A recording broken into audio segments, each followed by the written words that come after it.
Thank you very much. We may all be seated. The colleagues that's sitting on the side, you're making it very difficult for people, the latecomers, to move in. So if we can maybe move to the middle so that the people that come in are able to sit.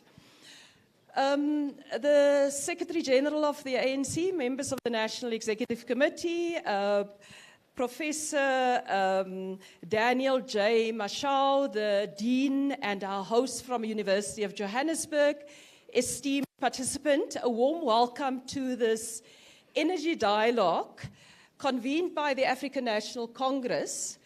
I also see there are some of our provincial leadership as well, and other members of the National Executive Committee, a warm welcome. The purpose of this dialogue, I think that over the last couple of months, if not more than a year, all of us, whether you lived in an informal community or whether you are a mine or whether you are a farmer or whether you live in a township or whether you are a small business, have been affected by the challenge of energy. And the load shedding have been something which South Africans have dealt with over the last couple of months, and if we look back since 2008. Over the last few weeks, things have reached a break point, and I think that that has been one of the reasons why the ANC then said that we need to bring South Africans together, bring together our best minds, people from different sectors, to have this dialogue about what are the solutions to be able to face this problem. Because it's not the problem only of Eskom, it's not the problem of the small business going out of business, it's not the problem of the children who can't study, it's not the problem of the mines, it's not the problem of the farmers, it's all of our problem, and it's not only government's problem. Government has a plan, and we will listen to it today. But we will be listening to all of you to hear what needs to be done. Because at the end of the day, what they always say about infrastructure is that you do infrastructure not for now, you do it for the future. The decisions that we took 30 years ago, 50 years ago, impact on what we have today. And the decisions that we take about energy today will have resonance in the next 30, 40 years. So we need to look at the decisions that we take for ourselves. How do we end load shedding, but also look at future generations? So that's the purpose of this dialogue. It's the beginning of a process. The ANC National Executive Committee will be having a lekgotla in 2 days' time or a few days' time. And we will again look at these issues, but it's a process that we want to engage with different sectors and communities affected by this problem. We are also joined by international speakers. We are joined by mayors from across the country on social media platforms. And of course, we are also streaming the event. I'm now going to hand over to Professor Daniel J. Mashau, who is our host here at the University of Johannesburg. He is the Executive Dean of the Faculty of Engineering and the Built Environment. And over to you, Professor. Thank you very much for having us.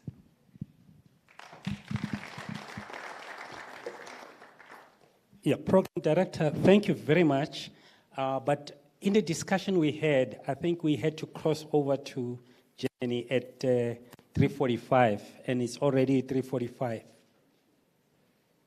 you want to switch over already? Yeah. Okay, thank you very much, Prof. Appreciate it.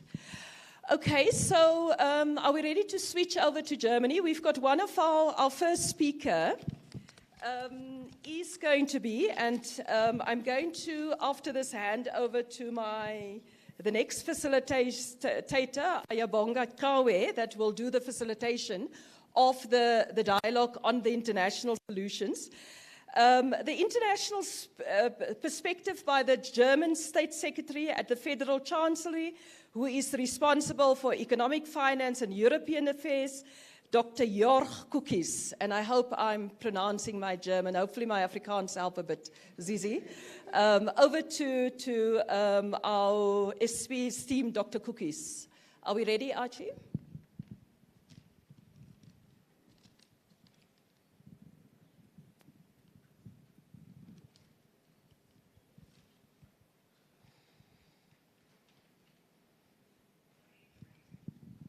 Unfortunately, I can't sing, so I can't even keep you busy until our international speaker connect.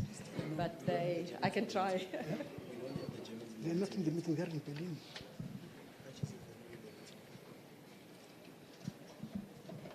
Okay, then we'll okay.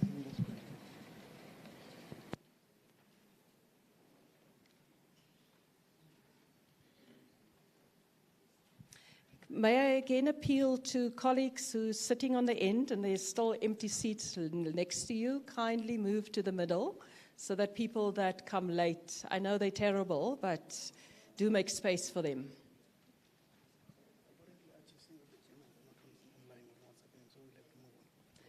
Okay, our German speaker is not online. We will immediately pass over to them. But Prof, it's the platform is yours.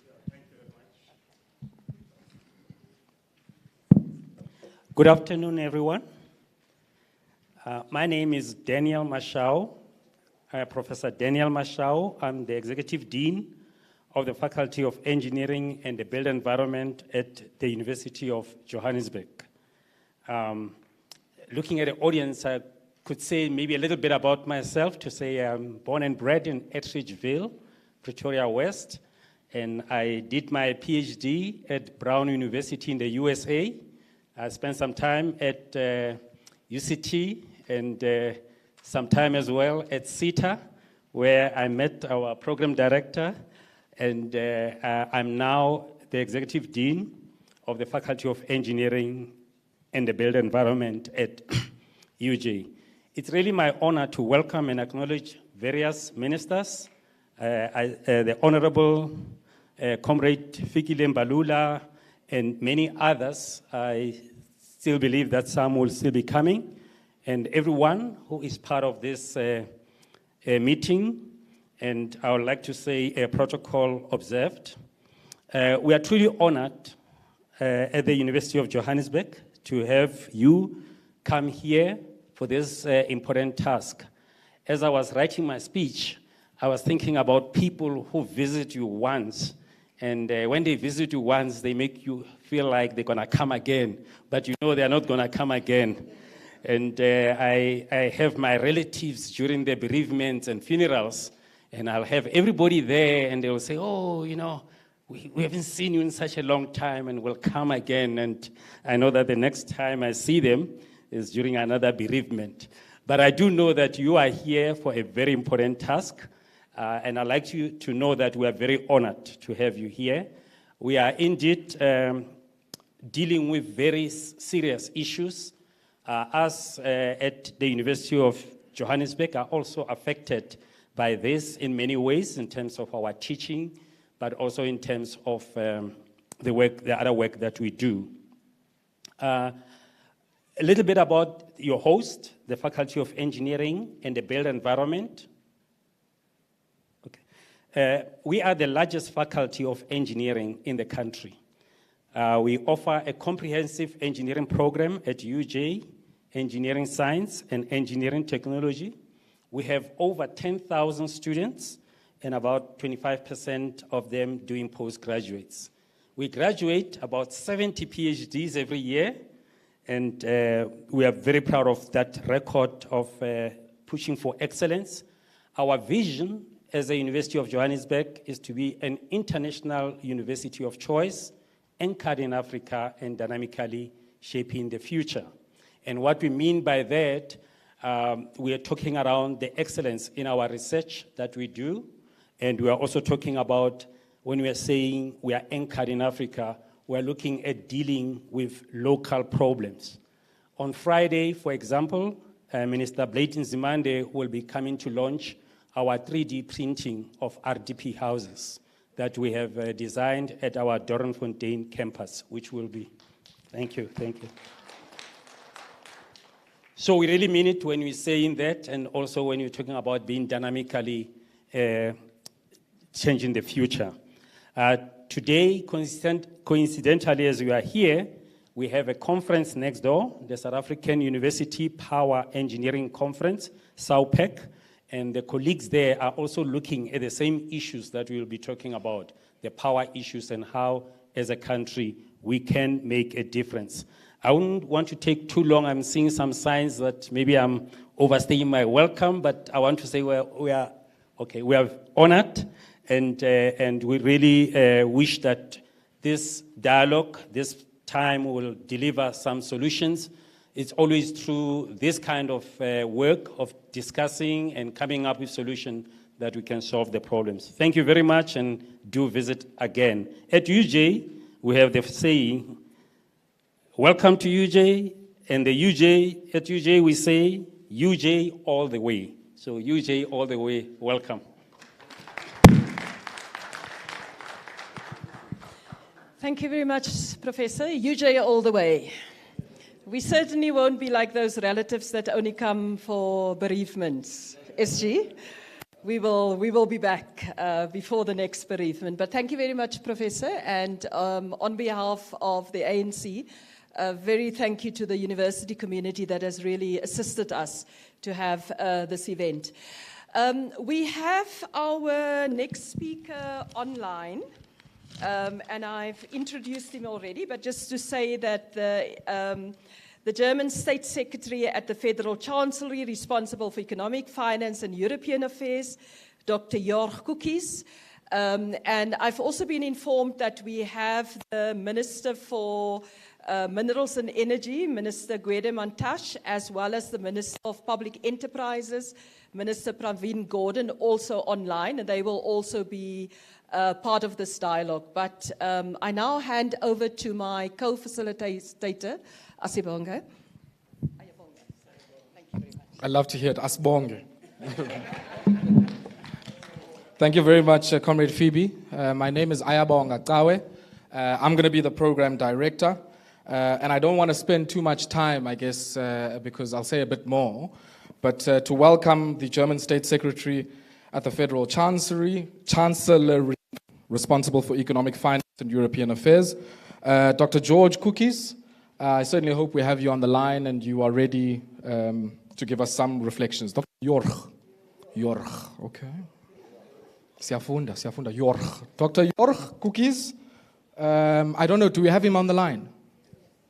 Yes, can you hear me? Welcome, Dr. Jorg. We are attentive, we are all ears. Okay, very good. Many thanks for giving me the opportunity to talk a little bit about the international efforts that we made, and of course, both in the G7 and the G20, we made quite a lot of progress last year. And I also want to talk a little bit about the transformation that we're doing in Germany on climate change and the move towards renewable energies. So in the G7, one of the major achievements this year in terms of moving towards climate neutrality is the setting up of the Open and Inclusive Climate Club, where we want to set the stage for a collaborative work on all things climate, where we have the idea that we want to invite all countries outside of the G7 into the club. So the words open and inclusive are really key. And we really have three pillars forming the climate club. The first of which being international cooperation on all of the climate policy, carbon taxes, carbon subsidies, support instruments to achieve climate neutrality. The second pillar being industrial decarbonization, where we want to work on global standards for renewable energy production, for green hydrogen, establish lead markets for these things, and work together on decarbonizing our energy consumptive industries. And the third pillar is, of course, international cooperation, and we're very happy that one of the first international formats of cooperation that became very concrete is the Just Energy Transition Partnership with South Africa, where we've already deployed quite a few projects into real life that allows the financing of your energy transition. And further projects in the context of Just Energy Transition Partnerships are now being discussed with Senegal, with India, with Indonesia, with Vietnam. So in that sense, the projects are really continuing, and the newly elected government in Colombia just expressed interest also in participating in just energy transition partnerships. So combining social justice with the energy transition, with the creation of employment is really the key thinking that we have there. And that's something that we really want to support.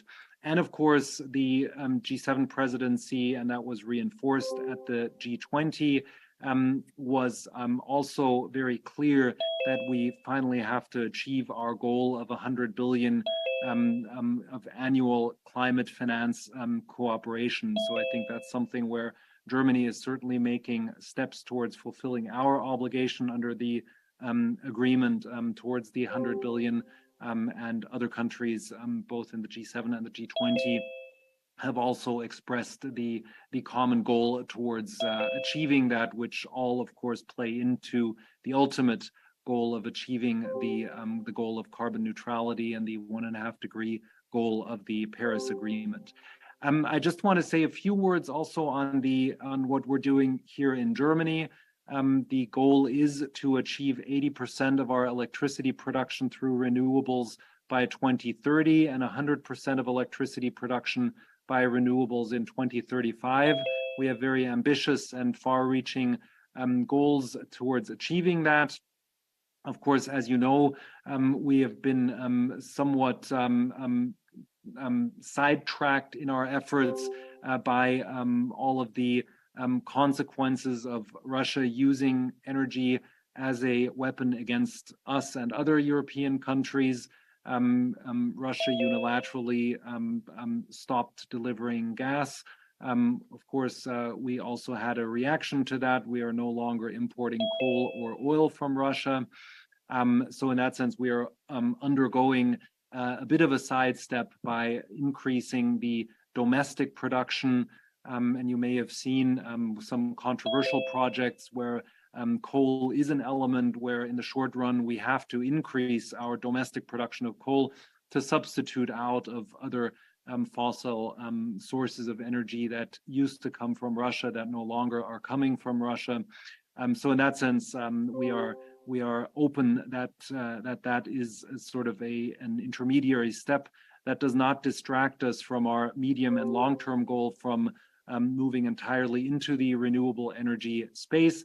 But it certainly means that in the short run, we are increasing deployment of domestic coal because otherwise we would have curtailments and we would have had to spend a lot of the gas that's no longer coming from Russia to produce electricity. So in that sense, just for your understanding of what's behind this increase in fossil fuels in 2022, we are now going through our projects of building out wind energy in a massive way. We have 3 big auctions coming up, a 4th one later this year, for a total of 7 gigawatts of offshore capacity. Our goal is to build 30 gigawatts of offshore capacity in the next 7 years. We want to build 110 gigawatts of onshore capacity and 220 gigawatts of solar. All of that will not suffice to satisfy our need for electricity and energy. We will be a very big importer, both of gas in the near to medium term, but in the medium and long term. And Minister Robert Habeck, when he visited South Africa, of course, had a lot of conversations on this topic. We will be importing a huge amount of green hydrogen from other parts of the world that have more advantageous conditions for renewable energies than we do. So the partnership that Minister Habeck struck when he was in South Africa is something that we want to build on. Of course, it builds on the discussions that Chancellor Olaf Scholz had when he discussed this with Cyril Ramaphosa. And that is really something that I think can connect our countries, because we will be very, very interesting on the one side in supporting your transition, but on the other side, working together and potentially, if there is interest from your side, to also import green hydrogen potentially coming from South Africa. With that, many thanks, and I'm very keen to hear the ministers and the projection of the policy in South Africa. Many thanks. Thank you very much, Jorg. And I think if you're going to stay with us, many of the people in the room might share some questions and clarity-seeking observations, certainly insofar as some of the undertakings that you have out in Germany, and in particular, what you are doing in the short term to navigate some of the challenges brought about by the conflict in Eastern Europe. So once again, big thank you there to Dr. Jorg Koekies, and I certainly hope that you can stay with us for the remainder of our discussion. That being said, many of you will have received the program for the day, and at the back of the program, there's just a brief concept note from the Secretary General, talking to, in many ways, why we are here. And it's great to have among all of us, I guess, a multi-stakeholder grouping. I see a lot of familiar faces. There are also a lot of, I guess, of the old guard from ESCOM and from many other entities. We also have representatives from business who are here. We also have representatives from the labor movement, organized labor. And similarly, we have representation from many interested stakeholders, and would like to thank you for coming through today. And once again, in addition to what Dr. or Professor Mashao had said, to welcome you all once again.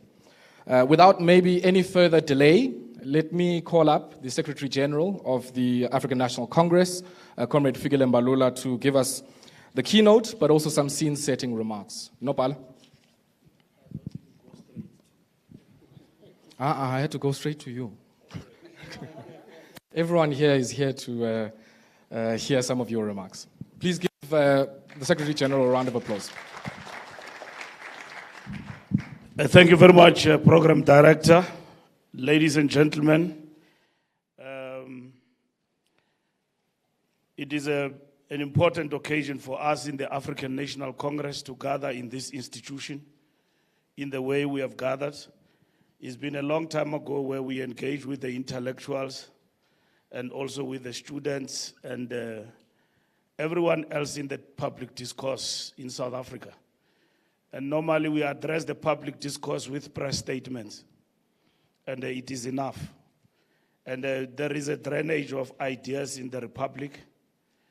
People are just exchanging insults, and they don't want to engage with difficult issues.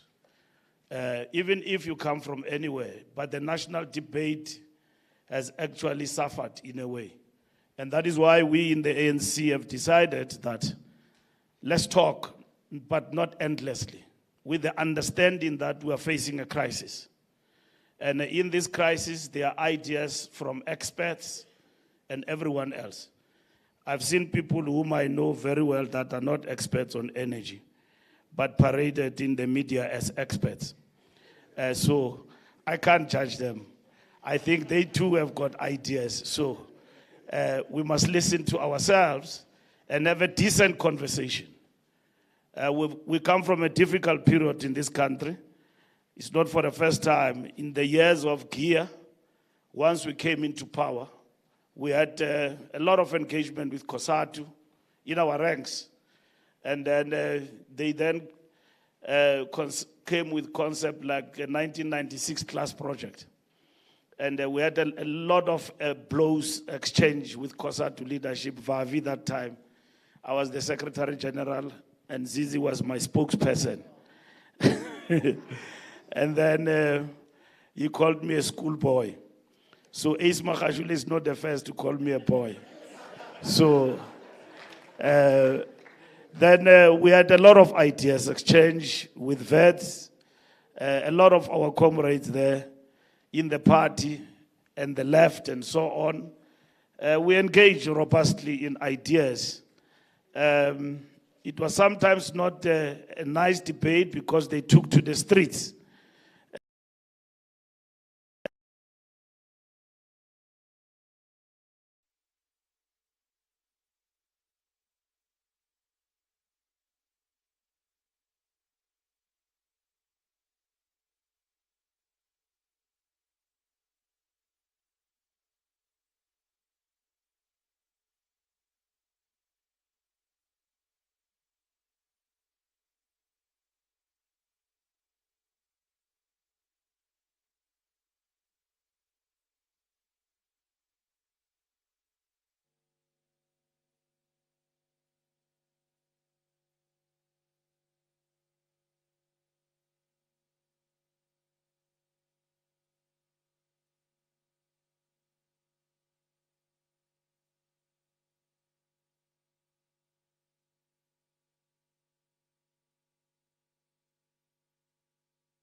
can connect with us.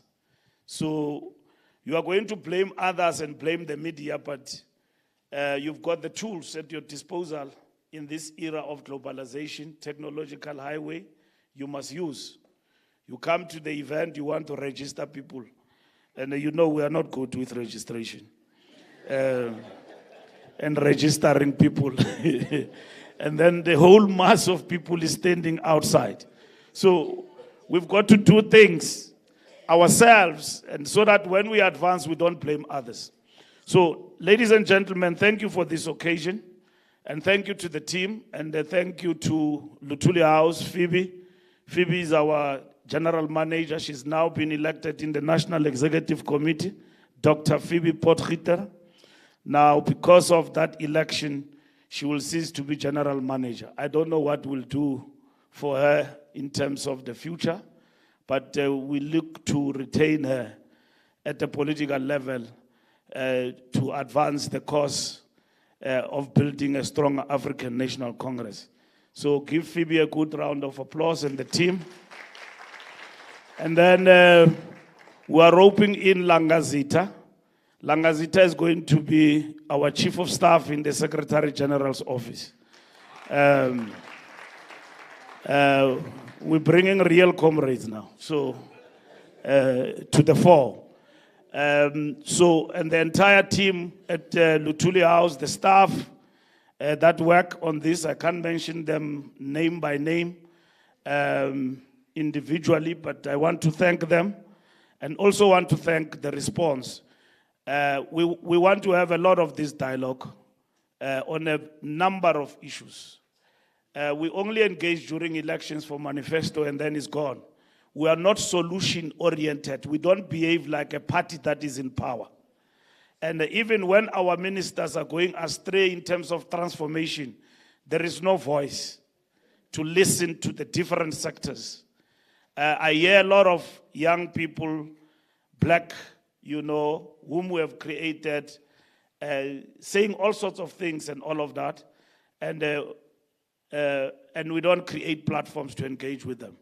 So this platform, as much as we're theorizing about the future, we are solution-oriented. We are in a crisis. We agree. We are in a crisis. I deliberately will not speak to what is written here because I want to listen. At the end, we've got a Lekgotla this weekend. Most of you will not be there. We listen to ourselves. We don't listen to other people. And then we react often to criticism. Constructive, some destructive. So when we get to the Lekgotla on Sunday and Monday, we need to say this is what we're going to do. This is what we're doing. I came from a cabinet meeting that deal with the same issues, but is also action-oriented. So there's a lot of energy coming out and positive result that is coming up out of these engagements and so on. To resolve electricity in terms of load shedding now, but also into the future. So I want to thank the university that is hosting us, Professor Marwala. Thank you very much, and our sincere gratitude to you going to the World University, and a big round of applause to you. And thank you very much. I don't want to waste time. I want to pause there and give time for the ministers to present, not to be long, to tell us what is government, because we don't want ministers talking past each other like Casey and Jojo. We want them to tell us, where is government taking us to? Because this discourse about renewables versus coal, and that is why we brought the Secretary of State from Germany. I hope you listen to him very well. They are faced with a crisis. When you are in a crisis, you don't think, short term. You are decisive. So they deal with renewables there. They themselves have not abandoned coal. We have not abandoned coal. So we want to hear from Gweda Mantashe. We want to hear from government. What are they saying? And then at the end, I'm going to level them up from the ANC point. What are we saying? But I don't want to do that before I listen to people. Because my job in terms of the ANC is to straighten everybody to be online. And that is my job. I'm not interested to hear about the complaints. I see Mantashe is under attack. I can explain that attack, where it comes from. He's under attack from a group of sections of our society. I can see that. But Mantashe doesn't run ESCOM. ESCOM is run by Director and is under Pravin Gordhan. And Pravin Gordhan is running ESCOM, is accounting to him. Pravin Gordhan belongs to cabinet. And both of them are ANC ministers. So we don't want contradiction in public. Tell the public what we are doing to resolve the problem we are in. We know where the problem, where we've veered away, we know. It's not only state capture, even before that. We know where we come from. What are we doing right now? And then we'll have a response and all of that from you, and even, commentators and so on. We want to package the way forward from this engagement to say this is how we move forward. But we'll tell you, as the ANC also, what is our mandate from the 55th conference, and what are we supposed to do to get rid of load shedding, but also how do we oversee the implementation of energy mix going forward. So I don't want to waste time. Thank you very much. Thank you. Thank you very much, Nopala. And we will now go into getting some views from government ministers. I also want to note that we do have among us members of the newly elected National Executive Committee. Many of you would have seen them. We do also have among us members of cabinet, in addition, of course, to the two who are going to be addressing us now. And without much further delay, allow me at this stage to hand over on the virtual platform to the Minister of Minerals and Energy, and that is Honorable Gwede Mandashe. And let me hand over to you, Slalo, if you are already available on the virtual platform. Maybe just as we get Honorable Gwede Mandashe to connect with us, I think the technical crew have also told me that we do have a Wi-Fi password. I think many of you would have been lamenting that we are in a bit of a dungeon insofar as not having connectivity. And I hope, Professor Magwala, I'm looking at you here, that, if you want a visitor to come back, you must make sure that you dish up the kind of memorable meals that make sure that they come back. So I do know, I've been told, I have it on good authority, that we will get the Wi-Fi password, so please be patient with us. But is the chairperson ready on the virtual platform? Yes, no? Okanye ubethwe load shedding now. Comrade Lang, we're trying to reconnect. Okay, all right. No, that's fine. So we will be hearing shortly from the Minister of Mineral Resources and Energy. He will be closely followed by the Minister of Public Enterprises. So I'm not going to come back here again. After Minister Gwede Mandashe is done, Minister Pravin Gordhan will then join us. And then we'll have an opportunity to get some reflections. As I said earlier on, we have a multi-stakeholder cohort in the room. And we'll be getting an opportunity to hear from voices from business, voices from labor. We'll also be hearing from one of our state-owned companies out in Ngquga. And we'll also be hearing from academia as well. So we will have a discussion, and I think that's why you can see behind me that we have chairs set up in a panel setting. So do we have the chairperson ready? No? Just out of interest, it was quite interesting to hear from Dr. Jorg that even though they have very grand and ambitious plans, that by 2035, 100% of their energy generation will be generated from renewable technologies, there's a recognition that we are in a very significant short to medium term shock. And it's a big shock to energy markets. And it is requiring, in their case, going back to old legacy technologies like coal. But it must surely highlight for our purposes, one would think, the importance of having a mix of generation technologies. And to what degree, as we think through resolving load shedding, that combination of technologies rather than just one technology can be very much part of our solution. So very much a topical matter, and I certainly look forward to hearing some reflections from those in the room.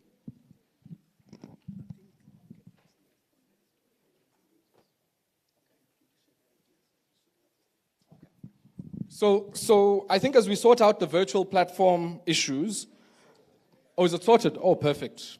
Okay.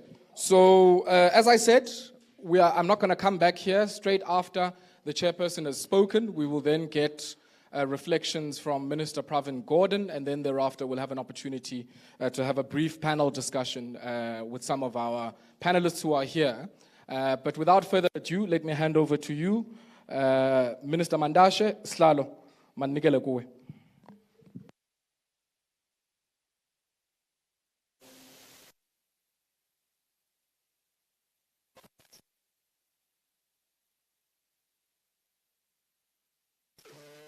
The minister hears. Minister, I think you are on mute. Oh, so, Minister, if you can hear us, maybe if you could pause just for a bit. We have an issue in the room, and we're trying to just connect our devices so that you're audible in the room.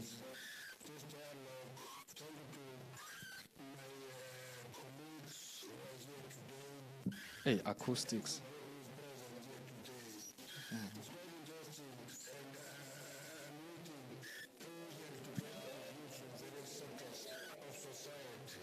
Technical colleagues, can you maybe just put in the chat for the minister, I don't think he can hear us, that we'd like him to just pause for a little bit so that we make sure as he starts that we can all hear him.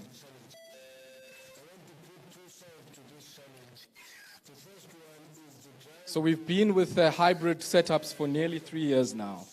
It'll be 3 years probably in April. And we are still, we still have teething problems maybe. So...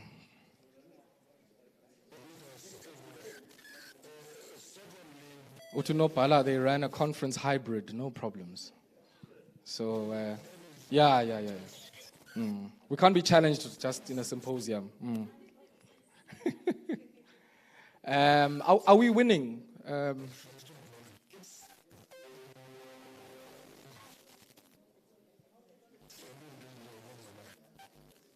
not sure if it's an audio issue or... So I'll take guidance. I don't know. Maybe the platform discriminates. I don't know.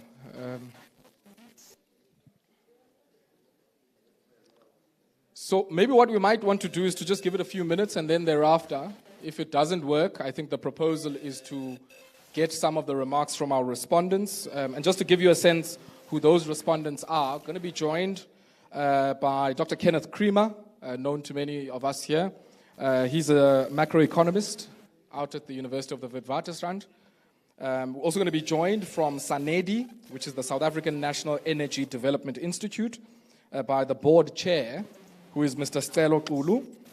And then we are also going to be joined by Comrade Matthew Parks from Congress of South African Trade Unions, COSATU, and also going to be joined, as I said, by the CEO of the Ngqura Development Corporation, Mr. Kwezitia. So I see Comrade Matthew is here, Comrade Kenneth is here. So is Mr. Kulu here with us as well? Okay, good to see you, sir. And I assume Mr. Tia will be joining us from Ngqura. I'm joking. I saw him earlier on. I thought he was out there in Ngqura.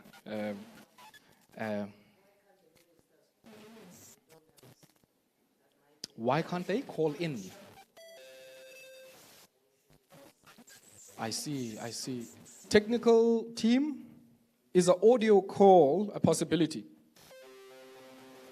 I know we like to see them, but I don't think we really might have to.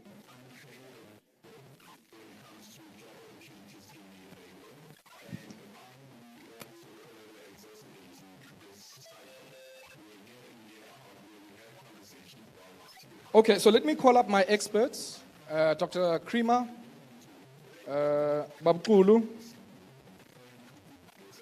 Comrade Matthew, and Mr. Tia from Nguga, please come forward. And let me call my counterpart and colleague in the world of media, Mr. Sfiso Skenjana, and we're going to need an extra chair. Or Sfiso, you can come up here. And we'll proceed with our panel moderation. Sfiso Skenjana is a facilitator at the OR Tambo School of Leadership, and he will be our moderator for this part of the discussion with our representatives from different sectors. And then thereafter, we certainly hope that our gremlins, insofar as technology are concerned, will have been sorted, and that we'll get the remarks and reflections from Minister Mandashe and Minister Gordhan. Lamin?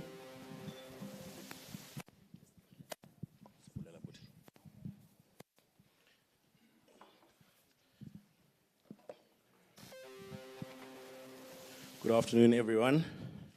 Igama lam ndinguSifiso Skenjana, osibalukhulu sochenge usidweka madonela amabonela embonzini ukatuza sathi katu.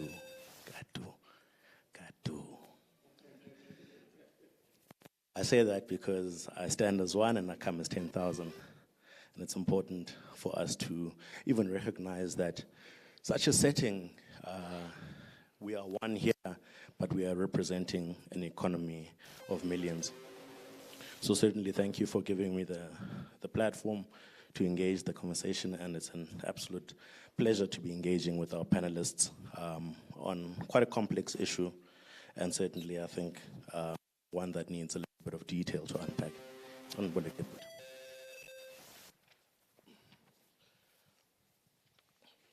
So I think when we look at the energy complexity, there are a number of things that continue to come up.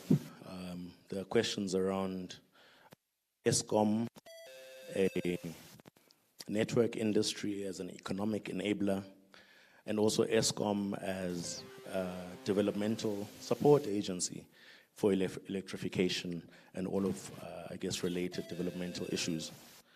And so oftentimes the issues also fight against each other. And so I think to get into the conversation, I'd like us to move from a macro conversation to get into a little bit of a technical one, just so that we deal with both, I guess, the technical aspects from a sectoral point of view, as well as, I guess, some of the technical aspects, I think, that are giving us an energy complex at this point in time. And so certainly, if I start with you, Dr. Krima, we often talk about transmission mechanisms, and we're also hearing about social justice. We're hearing about network effects as well that are related to energy.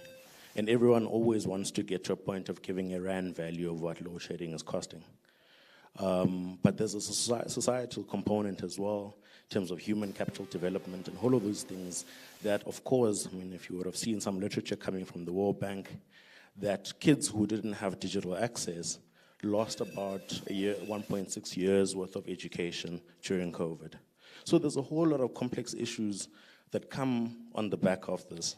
So when we get into some of the macro, I guess, challenges around energy availability, around this, how do we paint a picture that shows a bit of systems thinking beyond just saying Eskom is, I guess, running the country to the ground? Should I stand over there or stand over there? What do you prefer? Sit here. Okay, thank you. Nice to meet you, Sfiso, and thank you for the opportunity. I just think it's very impressive that the ANC has pulled together a dialogue of this nature, and I do hope that we get to hear many voices. I think there are some people in this room from former Eskom CEOs and NEC members, as well as energy experts, as well as people involved in business in the sector. But to answer your question, I have come into this debate, and like Mr. Comrade Mbalula says, I've become an energy expert like everybody else. But I come to it from the field of macroeconomics. And I have a deep belief that if we can manage this transition correctly, it will become the new driver of our economy. It will drive growth and it'll drive job creation. So it is that those are the stakes. They're very high. The costs, as you say, are enormous. The costs of this failure are enormous. So one of the fake news issues that you hear about is the cause of our crisis is the just energy transition.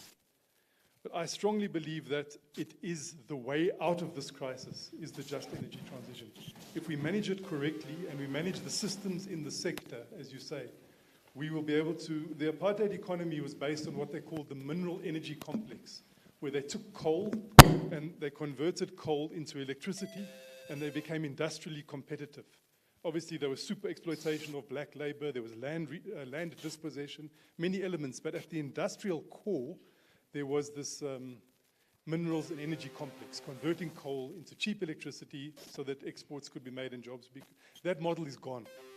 It's a high carbon model, as the Germans have said. It's also the technology, like we used to use landlines to make phone calls and phone booths. We don't invest in phone booths anymore. We don't invest in landlines anymore. Now we have cell phones. We have the fourth industrial revolution. The world is going through a major technological change in the way that produce and distribute electricity. And South Africa has to get into that. We have the way that electricity is produced and distributed is now being through new technologies. They're cheaper, and when technologies are cheaper, that's where you see signals technologies. So that is the kind of economic analysis. I believe that our just energy transition must be managed from above through Eskom, correcting Eskom's power stations, making them operate better, through the investment and the bid windows that we are seeing. To invest in new technologies, but also from below. We need to unleash people's incentives and feed-in tariffs for firms and for households to be involved in that process because the technology allows it. I can speak all day, but I'll leave it there. And just on that one, before you move on, Dr. Creamer, how do we move beyond, again, just seeing the complexity of the energy, the just transition as something that's mostly anchored by social justice? And not something that is potentially an economic enabler, because it gives us an opportunity, and I ask questions very few people answer and say, when we are a country that is coal abundant, why are we not looking at carbon capture innovation as the thing that enables us to create adjacent economies as one of the enabling steps towards a transition? That is an economic opportunity. So why do we only look at the transition through a social lens? To give an economic answer to that is what drives technological change of prices. Prices are very important signals in the economy. And in order to be competitive, you need to go for whatever technology is the lowest price. Now, coal, carbon, and capture technology is still in its developmental phase, and it's not cost-effective. It cannot compete. We coal in this country. We've got an abundance of many other resources. For example, sunlight, wind, waves, there's many things. So you look at which technology can convert that abundance most cheaply. So if you look at the wind atlas of South Africa, if you look at the solar atlas of South Africa, we are world-class in those resources. We can produce those electricities more cheaply than most other countries. Chile, Australia, if you look at the latitude that we are on, the angle of the sun, there's many things.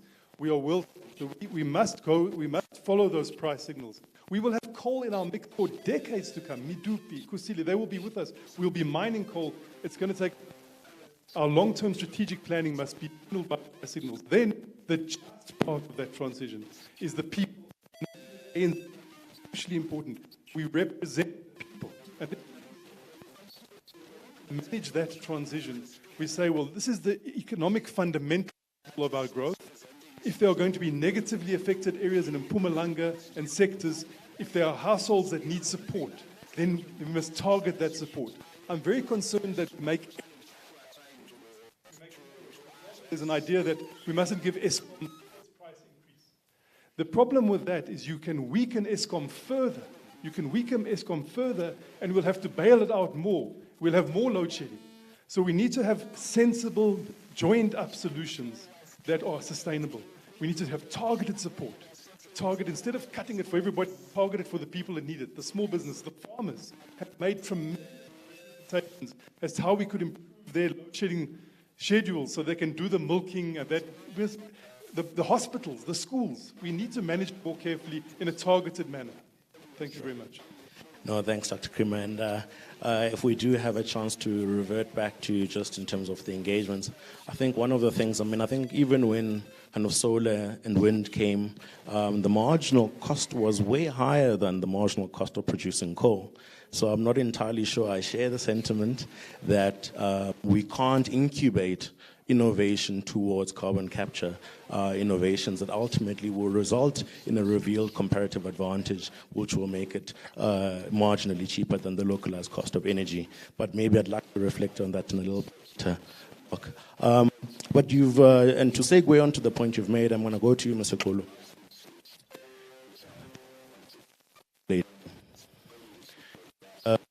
Of course, the sound okay?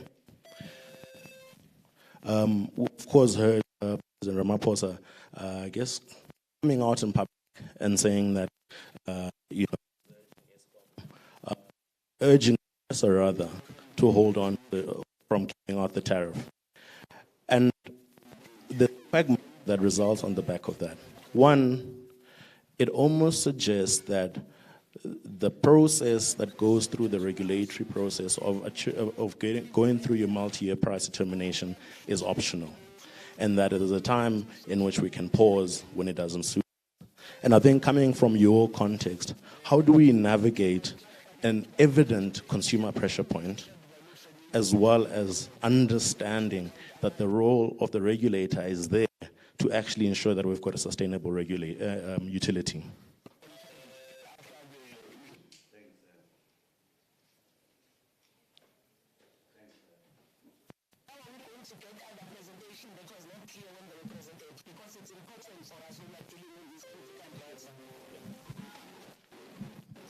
Thanks, facilitator. Maybe before I probably answer that question, I'd like to just reflect on what my colleague said around the energy transition and obviously its importance.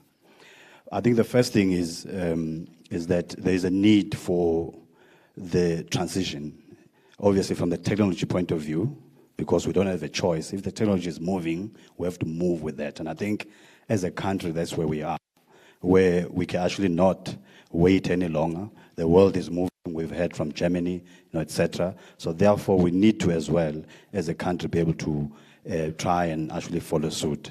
But how we do that, obviously, there are things that as a country, just to make sure that whatever transition that happens, obviously suits the condition that we find ourselves in, I think, as a country. So that's very important. But having said that, this is not about only the technological transition.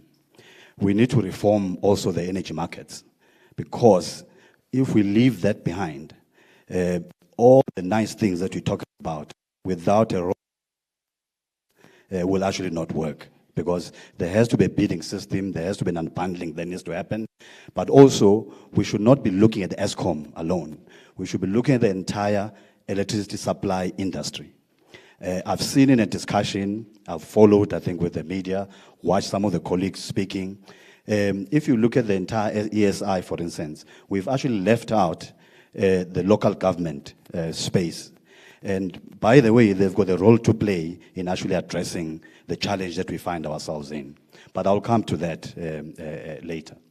So that's just my view, that there has to be transformation at all levels, either at a policy level, either at a regulatory level, at the markets level, technology level as well, but also the transition around the training element, so that even the resources and the HR component is actually in a position to be able to address and be able to manage the systems going forward. So I think that's the first point, that the transition is broader than just technology.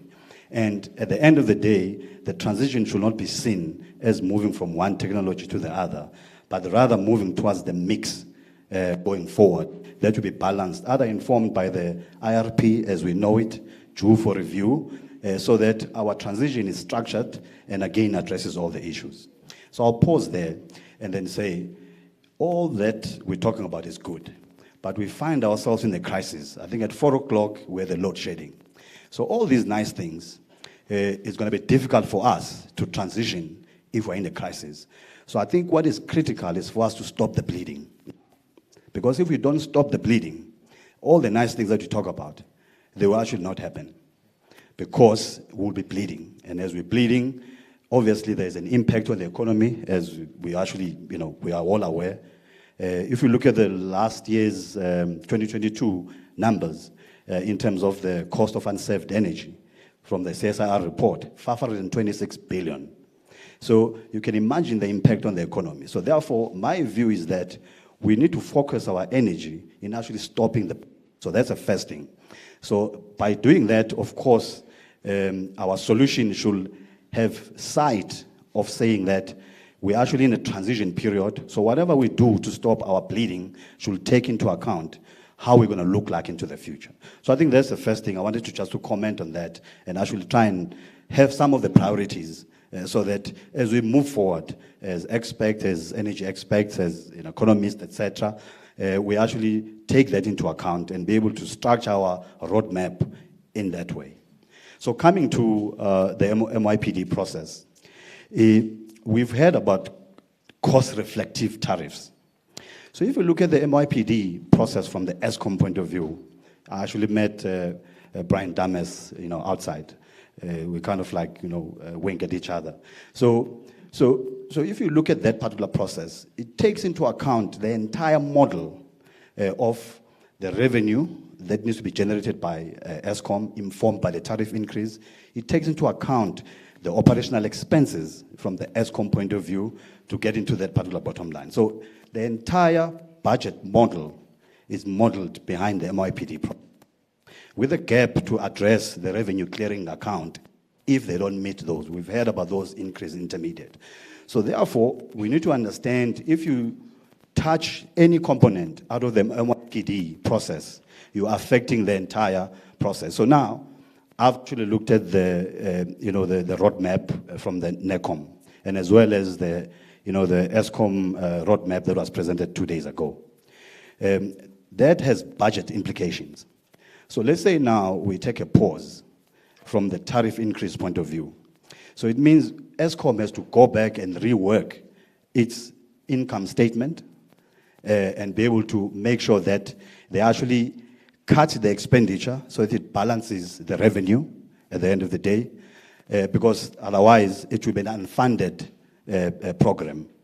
So how will that then impact what we're talking about? So it means then that we need to then go back and say, out of that NECOM roadmap, out of the ESCOM roadmap that talks about how we need to address some of the power stations, being Kusile, Medupi, Tutuga, Duva, etc.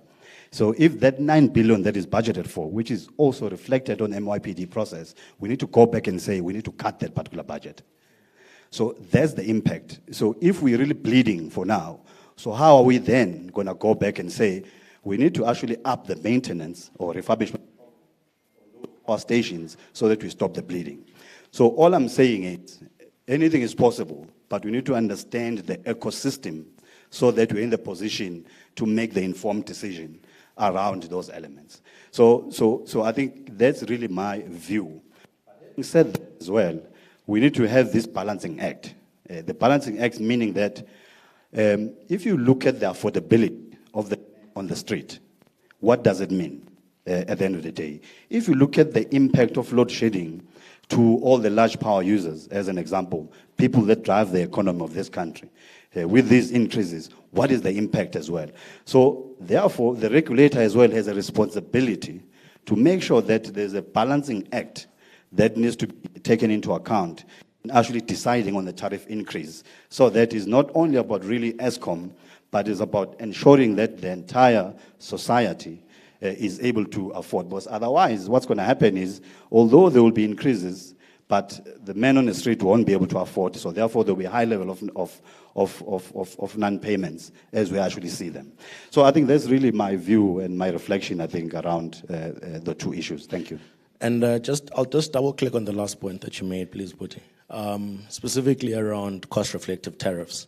We know right now that the tariff that Eskom is charging is still not the cost-reflective tariff that will enable Eskom to be a sustainable utility. We know that. But we know that the increases that it needs to get to a cost-reflective tariff are unpalatable for an ordinary South African. Is then the balancing conversation, should it live in the MYPD or should it live between National Treasury and NERSA or Eskom? So I think I'm happy that you brought net, because it was one of the points that is to be able to talk about. I've argued, in a couple of interviews and some of the comments that I've made, that I think the Eskom debt or the debt burden is actually part of the root cause of load shedding. So when they model, obviously, the financials within Eskom out of the MYPD process, they must take into account the interest charges, the repayments, etc. So therefore, National Treasury has a role to play in terms of making sure that there's either relief, so that if you look at the entire value chain and you look at the balancing act, is either we then say that when you structure your tariffs as an example, you need to consider the indigent as an example, so that your tariff categories talks to that, but without burdening business at the end of the day. Because what we've seen in the past is that what happens is business start cross-subsidizing the poorest of the poor.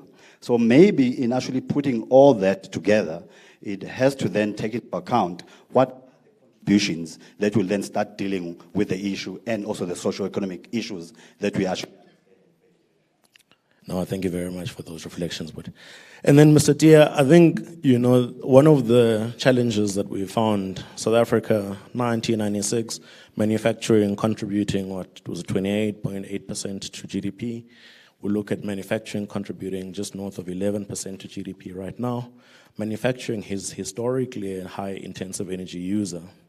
So through the industrialization lens, of course, through a special economic zone, I guess, framework in which you also operate in, there was a question also around kind of the market discovery side and the demand side of electricity, and then, of course, the pressure points that are on the supply side. As we are moving into, I guess, self-generation and all of these things, how do you imagine a sustainable future with an industrial complex that needs to grow or to look like?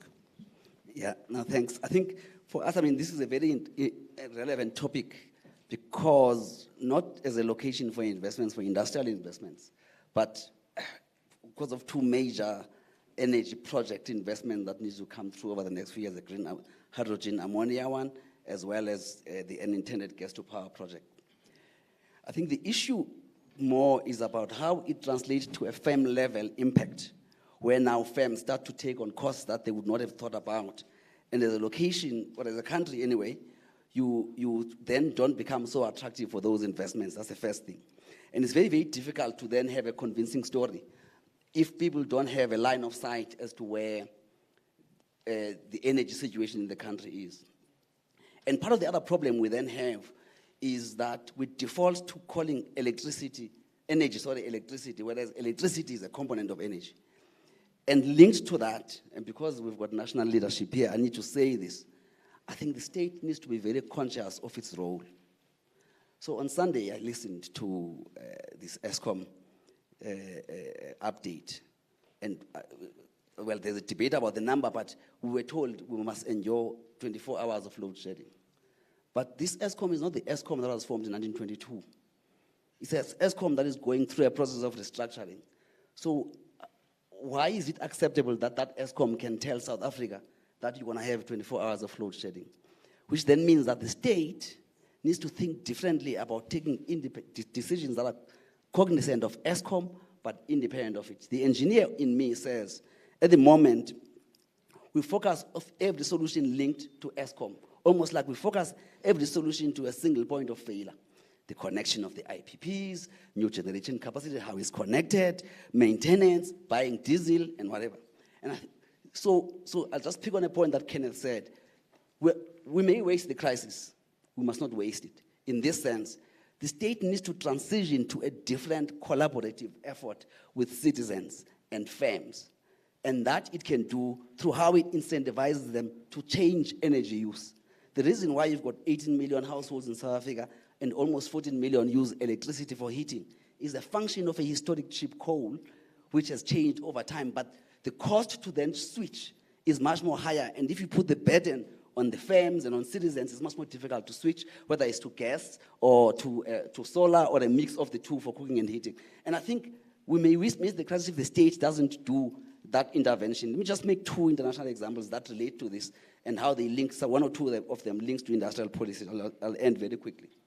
So if you look at Germany, he spoke briefly, the professor, the doctor from Germany, about how they may have been slightly derailed by the Russian stopping of supply of coal and gas and whatever. Whether it's a short-term derailment or not, it's debatable in my view, because 55% of their gas came from Russia. So what did they do? So there are three elements. It was political determination, it was the flexibility of German business, and it was the discipline of German society that helped them think about how to change.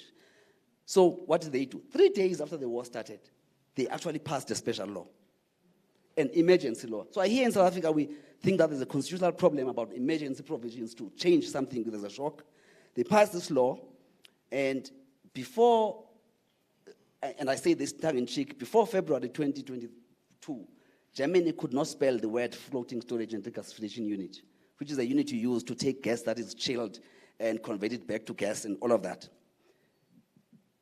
In December, the Chancellor of Germany launched the first one. We've been speaking about it in South Africa since 2015. Last week, they launched the third one. They are going to have 5 LNG terminals, I think 5 or 7 by June, whatever, or by the end of the year. And they shifted a lot of their supply of gas. A lot of it then came from Norway. It's because there was decisiveness, and I've seen the word decisive in some statement of some organization. So there was decisiveness.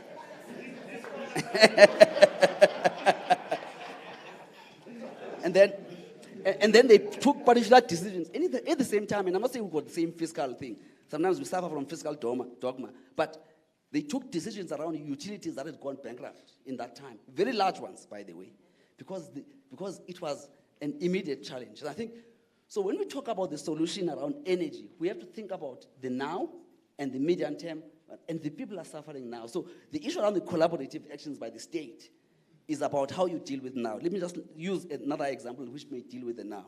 So the Joe Biden administration, which is more linked to their agenda to reduce their climate impact. They are, if you are business as usual, they would have reduced it by 27% over the next decade or so. But they then passed something called the Inflation Reduction Act. I know it's causing a lot of problems for the Europeans because of trade issues. And by the way, no single Republican voted for it. But what they've done with that act is to say, how do we partner citizens and business and incentivize them to switch to much more renewable ways of dealing with energy? Geothermal heating, all of those types of things. And then other nice thing, because we always worry about corruption in South Africa. If the states get that collaboration, it doesn't have to worry about a tender and worry about who's going to get what procurement, this and the other. Why? Because like we do with the APDP, like we do with NESFAS, like we do with other things we can design these instruments. We don't tell the students that there's a tender for where you're going to get your food. They decide where to buy the food. We don't build the factories. We just incentivize, and then the automotive companies goes, and then they build. So the state has got a wonderful opportunity, and some of these things may happen faster in the short term than you waiting to build a power plant. So that is the other proposition we then make, which then gives the comfort for us to have the space to do those other things we want to do and get the investments that we want to make. Let me stop there for now, and we can circle back. Sure.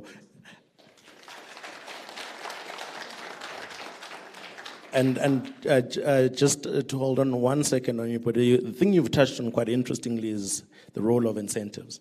And I think the DTIC has come under a lot of pressure around the design thinking around incentives. A lot of the incentives haven't been fit for purpose, and as a result haven't resulted in the growth and development. What are progressive models now, we can think about energy incentives that can give you those high velocity, low hanging fruits? The way, I knew this question would come, and this is the way I would answer it. Actually, we actually need to trust ourselves a lot more. And that's actually very, very important. Let me use the APTP that has been successful in the automotive sector. If this government had not, well, it was called the M something else before, but then it's called the APTP now. Let's contrast that with Australia. Australia took a decision not to do that. The automotive sector is dead. In Australia, it doesn't exist. They import every car. Right now, I know the range of automotive investments we are seeing in this country because of that. I mean, our own organization helped the Gauteng government, DTIC, deliver the one that is next to the Ford plant that enabled us to get that Ford investments for the Ford Ranger.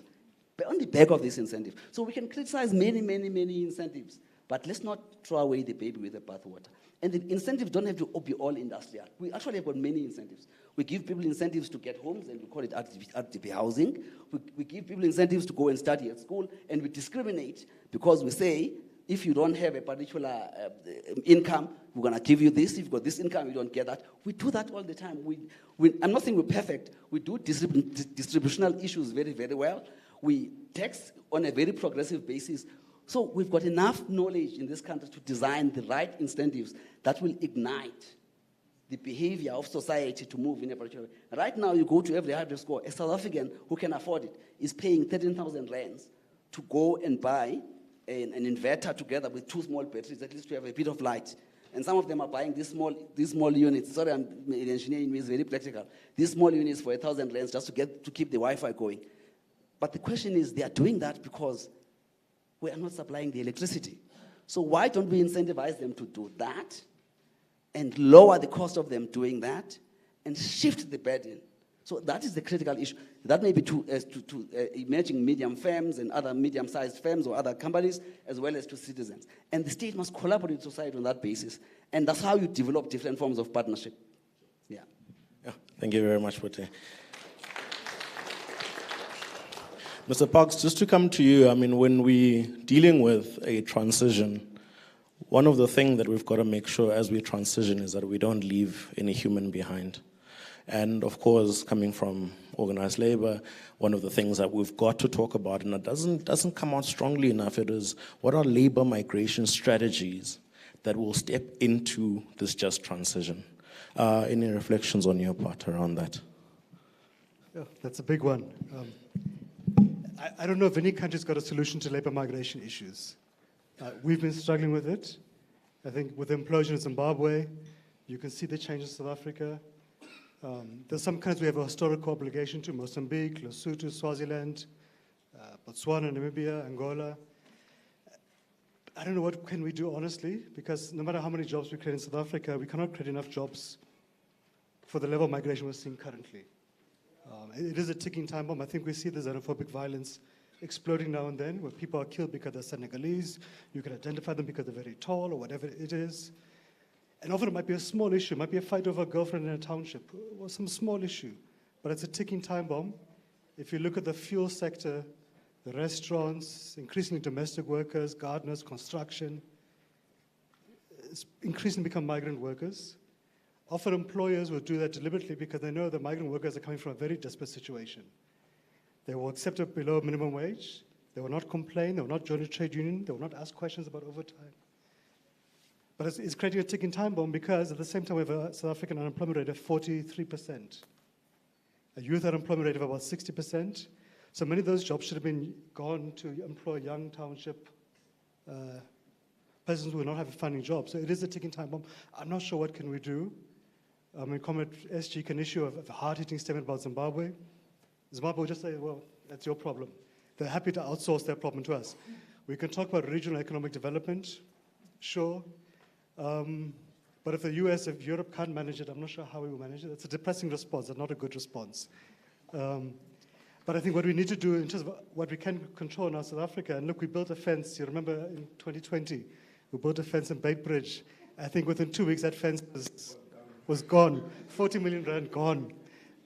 But what we can do Look, the bigger crisis which we have control of is that we have a crisis, a triple crisis in South Africa. We don't have a luxury of choosing which one to deal with. So you have an unemployment crisis of 43%. You can't sustain a society at that level of unemployment. You have an energy crisis, as we all know. You can't grow an economy with 10 hours of load shedding. We have a climate change crisis too. If you look at the impact upon mine workers' health, workers in Mpumalanga, the communities there, the coal belt, it's a disaster. But we have opportunities to address it. We have to do everything at once.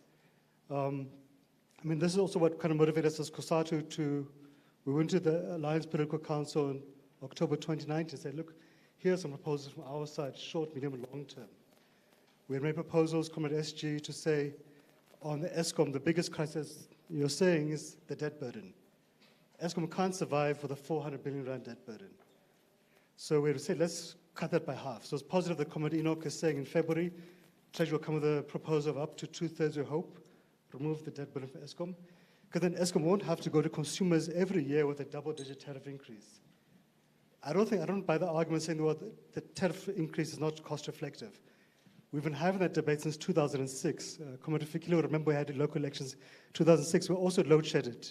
And we got walloped in Cape Town and other parts of the country as a consequence. We're going to get a hammering next year. If you address the fundamental cause of ESCOM's crisis, the debt burden, the fact that 51 billion rand is owed to ESCOM by municipalities, by SOEs, by businesses, by consumers. You can't have half of this room here paying the electricity upfront, sustainable. Other half says, well, we'll pay you when you harass us. Or maybe not. Imagine if you ran a petrol station like that. We would go all crazy and go to the petrol station and be bankrupt in a day. But what is government doing to assist ESCOM? So ESCOM has been trying to go to court, to municipalities, etc. Treasury has been silent. COGTA, silent. SALGA, silent. So we're content to say, ESCOM, good luck. We've got the issues of corruption and wasteful expenditure. ESCOM is being bled to the ground. There's been about 2,000 audits into ESCOM, forensic audits. ESCOM has managed to recover about 5 billion rand in money from McKinsey, from Bain, which is good, but ESCOM doesn't have the power to arrest anyone. So where's SAPS, where's the NPA, where's the SIU, the Hawks? I don't know if we still have a state security agency. They don't do anything. So we want to address this situation, let's give ESCOM the support it requires. But the longer term issues we also need to address with. So it's positive the government making some progress on reducing the time frames to get new generation on board. That's great. Let's also look at any additional generation we can grab. Be it car power, wherever we must get it from. It's ironic we must look at importing electricity from Mozambique. The ironies. A country we destroyed in the 70s and 80s. But okay. But let's also say, what can we do to help ESCOM financially? And then again, it goes back to the fundamental issues about the financial balance sheet. If you don't address that, we'll be having this conversation as an opposition party next year, 5 years' time. So I think for us, maybe, Chair, is just to say that, as Comrade SG said, we know where the problems are, but we need to move speed. I think equally government, I think, to be honest, South Africans are not unrealistic or impatient. But I think South Africans are irritated when we don't communicate properly or honestly. So we did very well collectively as society, as government, as political parties, labor, business, trade unions, the churches on COVID. We boxed each other, it's fine, but we came together. We swore at each other, it's fine. We're not doing that on electricity. So we need to explain to the public, this is what the shortage is. On March, we're getting another 900 megawatts on board. April, another 2,000, et cetera, et cetera. Governors, as government, we're going to declare a state of disaster. We're going to empower government around procurement, around financing, around debt, etc. But unless we do that, unless we communicate properly, then we're not going to take society with. And if I can maybe say the last point, Chair, is that, so ESCOM, leave aside what Comrade Enoch, what Comrade Gwede said about 6 months and 12 months. So ESCOM says 24 months, right? So we have elections, Comrade SG, Comrade Zizi, in 15 months. No political party can, ANC Comrades, no party can survive load shedding of 10 hours a day. We don't have a luxury of 24 months. We must do 6 months. We want to resolve everything, is fine, but let's get from level 6 to level 4 to level 2, etc., and communicate properly, because there will be additional tripping down the road. So let me stop there, Chairperson. Thanks. And just on that one, there's something quite poignant in what you're saying about who must champion the social compact and the social contract. And And I don't know, I guess, is it government that should be championing and rallying everyone behind supporting ESCOM?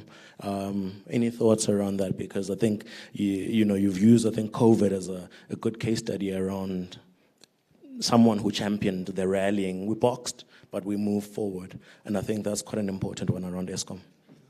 No, so Chair, look, as COSATU, we believe in social compacts because, government on its own will never have enough money. There's no amount of taxation they can do to raise the capital needed.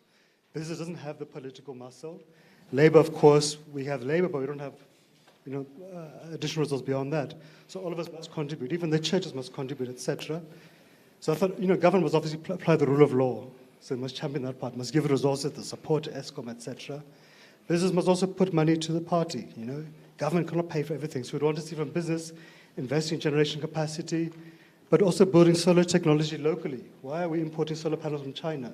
We've allowed local manufacturing plants in Cape Town and Stellenbosch, I think in Joburg, to close. You've been talking about a very good motor manufacturing industry. We will lose that in 5 to 10 years if we don't convert it to electric vehicles. Yeah. China's moving with speed. They're producing about 1 million electric vehicles a year. If we don't transition quickly, those jobs in the Eastern Cape, KZN and Gauteng, will be lost. Communities must pay for electricity. There can't be a compromise. We can look at the issue of some historical debt is fine, but going forward, all of us must pay. Yeah. It will be difficult.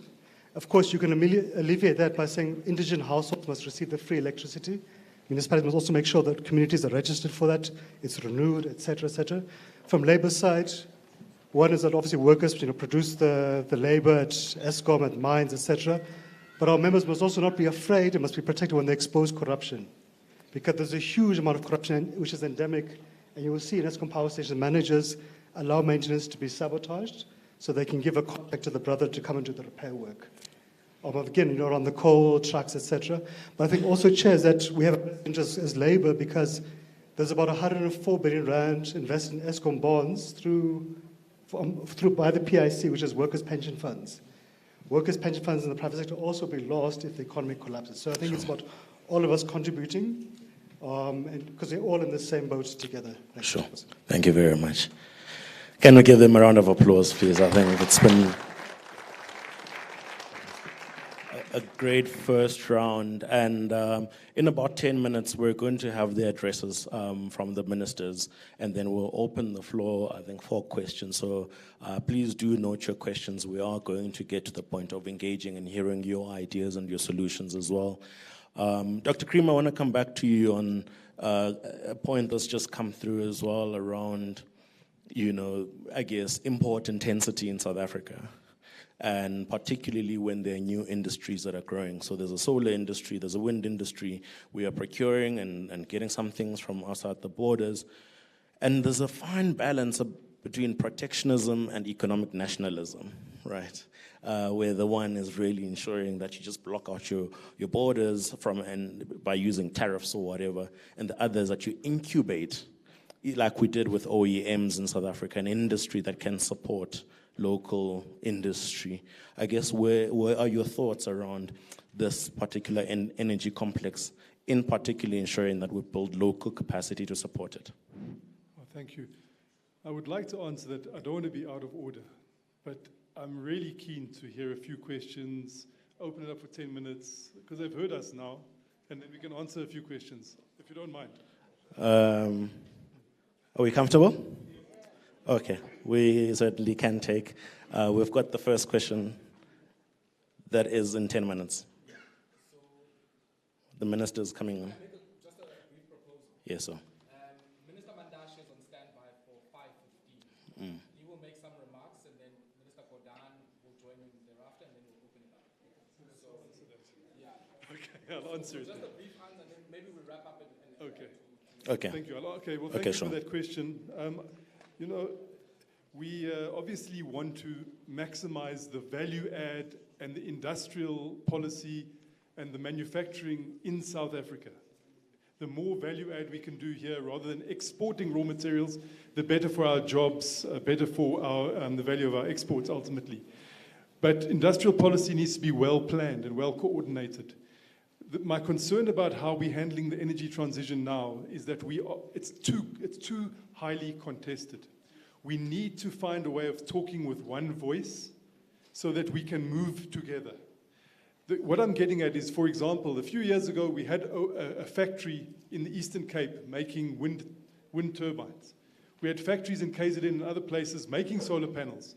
But because of the fact that the Eskom leadership at that time said, no, we're not going to buy these renewables, they had a whole story, and they stopped the program, those factories closed. We cannot have a stop-start approach to our industrial policy. We need to have like China, you have a 5-year plan, you have a 10-year plan, and you implement that plan. I think as Comrade Kwesi was saying as well, we have a plan, we implement that plan, we must be confident in ourselves. Now, how do we resolve the fact that we don't all agree? That is a major, it's a political issue. And dialogues like this will help us to understand each other, but ultimately we need our political leadership to say, okay, we have decided now, this is the plan for this country. This is what we're going to be doing to achieve energy security. Therefore, these are the industries that we will prioritize. Therefore, this is the industrial. So upstream, when you talk about upstream, what products are you going to manufacture in South Africa to go into the households, to go into the factories, to generate power? Then downstream industrial policy is once we have reliable electricity, which is competitive, cost-effective, that enables you to do what Kwesi says, ammonia production, green hydrogen production, electric vehicles, as Kosatu says here, Matthew says. So what I'm getting at is if we don't have a unity of purpose and we don't stop this contestation, which is, what did I think Malcolm X called it, a paralysis of analysis. You know, we are paralyzed often by a lack of common purpose. And it's becoming, we're a democracy, we're loud, we're proud, we debate, but we need to be able to say, it's gone far enough now, understand that this is our program. This is how we are going to build this country. This is our growth strategy. This is how we'll create jobs. If we don't do that, I'm concerned politically what will happen. What will happen in a few months' time with elections if we are not able to show that unity of purpose. So I hope that we can achieve that as a precondition, social compacting as well. Once you've got business, you've got unions, you've got communities involved, but there needs to be a core consensus that this is our industrial path, this is our energy path. Without that core consensus, we keep on chopping and changing, and we're not achieving what you're talking about, localization, local content.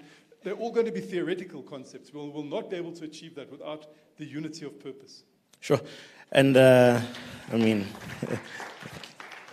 so I guess at this point in time, it also potentially suggests that we must go back to family meetings at 8 o'clock. My fellow South Africans. My fellow South Africans, this is where we are with the energy. Certainly, I think Minister Mandasha is waiting for us, and so we will give the platform to the Minister. But another round of applause to our panelists, please. Thank you very much.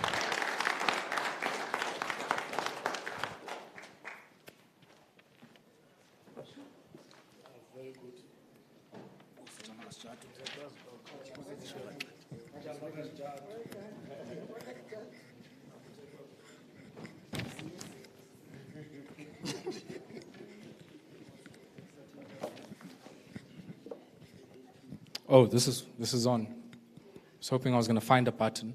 So, colleagues in the technical unit, you will let us know when we can receive the reflections and remarks from Minister Mandasha and Minister Gordhan, and then we'll have ample time to reflect on all of the contributions and inputs that we've received.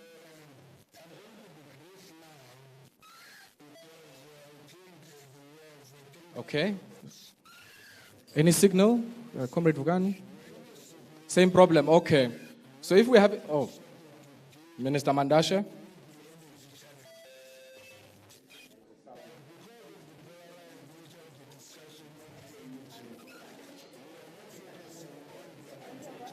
Is the minister on mute?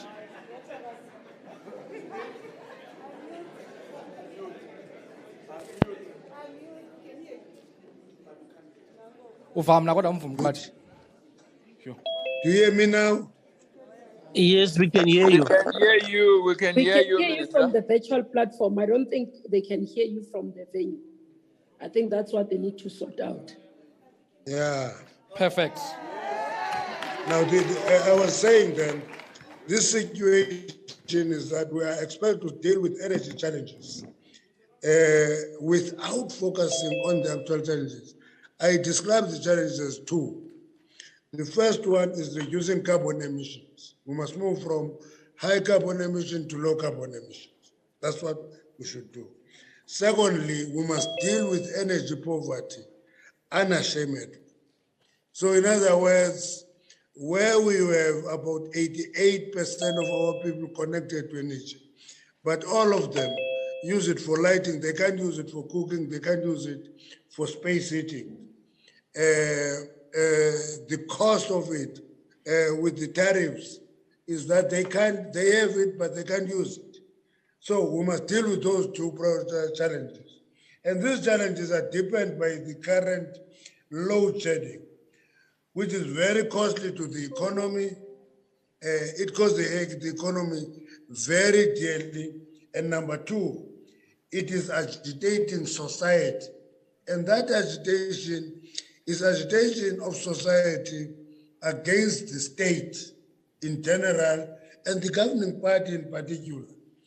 And when everybody says the ANC and so forth, it is not constructive to go back and say the ANC doesn't run any power station, it's a governing party, because you are supposed to have political authority over who runs that power station.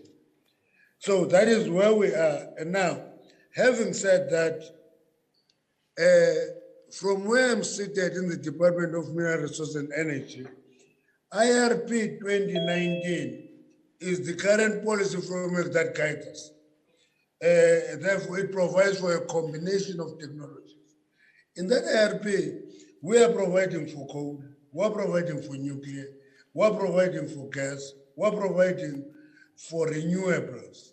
Actually, it is one policy that is clear that by 2030, renewables must have increased by 18% in the market, and coal must have been reduced by 15%. Now, where do we clash with many of our people is on the transition. I listened briefly, I couldn't hear anybody talking about just energy transition. What is this transition? One of the things that I'm added in the definition is that just energy transition is not an event, it's a process, it's a journey. How do we travel in that journey from high carbon to low carbon? Because I always resist any temptation to describe it as a transition from coal to renewables. No, it is a transition from high carbon emission to low carbon emissions. Now, in that journey, you are going to use a combination of technologies. Let me give you an example. Europe, after much debate, accept gas and nuclear as part of the green transition. But here in South Africa, we reject gas because it is part of fossil fuels.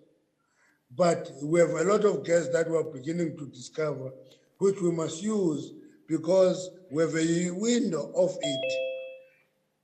it, helping us develop the country to full capacity. Particularly in a country like ours, where there is no development, very high unemployment, low economic growth, and we need to use every technology that is at our disposal. Now, having said that, in the IRP 2019, we predicted that, that is what we looked at, that the energy availability factor for ESCOM would be at about 75%. It has gone down. I hear people throwing a number 58. The actual number is 49. Energy availability factor in ESCOM is 49%, which means that there's a big chunk of connected capacity that doesn't give us energy. We have a connected energy of 48,000 megawatts, at the highest of demands, the demand is about 30,000 megawatts, meaning that there's this gap between 30 and 58. That gap, where the 5 with a journalist called Cohen, I call it idle, you call it dead. I say it's not dead, it's broken, therefore it's idle. It must be maintained and serviced to give us the energy. And that's where we are. And I listened to the board of ESCOM saying, over the next 2 years, they will work on improving the energy availability factor from 49 to about 70 end of 2024. And my argument is that that is actually not reflecting the urgency that this is a crisis. Because if there is dedicated energy, resources, skills to service and maintain the units that are not giving us energy, we can accelerate the process of coming out of the energy, out of the load shedding. Many say, because I'm not an engineer, I'm just talking, a lot of things to do that. Now, 2 is the question of emergency procurement. We pushed that program of 2,000 megawatts energy procurement, and car power shifts were taken to court by everybody. And my own view is that it was an emergency solution. It still remains there. And then people came back and say, 20 years is too long, reduce it. I think if we can get to 10 years, it will be okay. But it will cost us a little bit more per unit if the time is shorter. If we accept that, it's fine to me. It will be a little bit expensive, but cheaper than the cost of load shedding on the economy. The third area that we should attend to is actually facilitating an accelerated import of energy from neighboring states.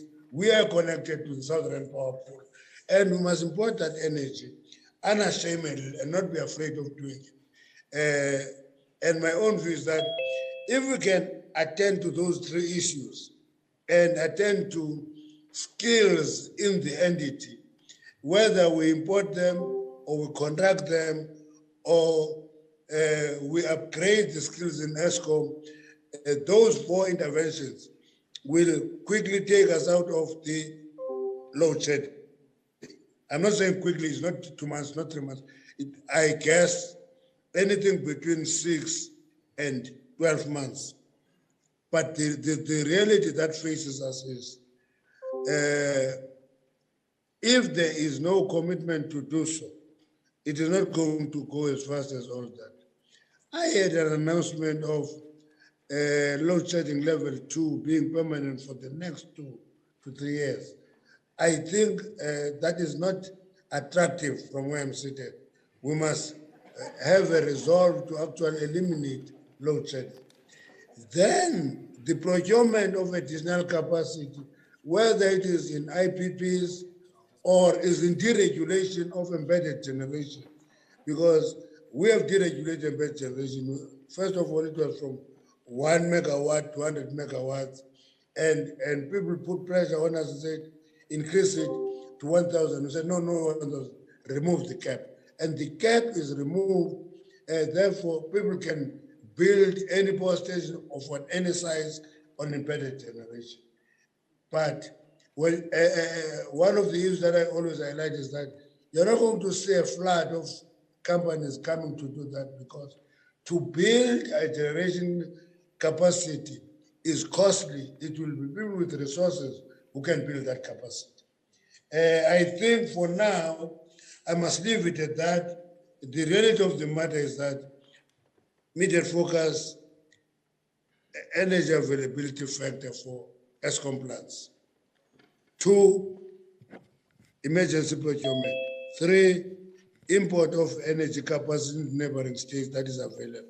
4, improve the skills at ESCOM. If we do those 4 things, we are having an outside side to to actually work quickly.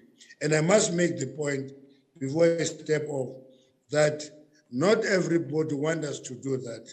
People want us to do nothing, and because this issue is agitating society, and they think that is an entry point to take us out of power.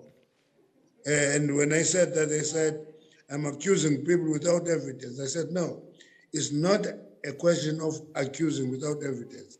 It's a question of the reality of load shedding that is persistent, agitate people into revolt. Thank you very much.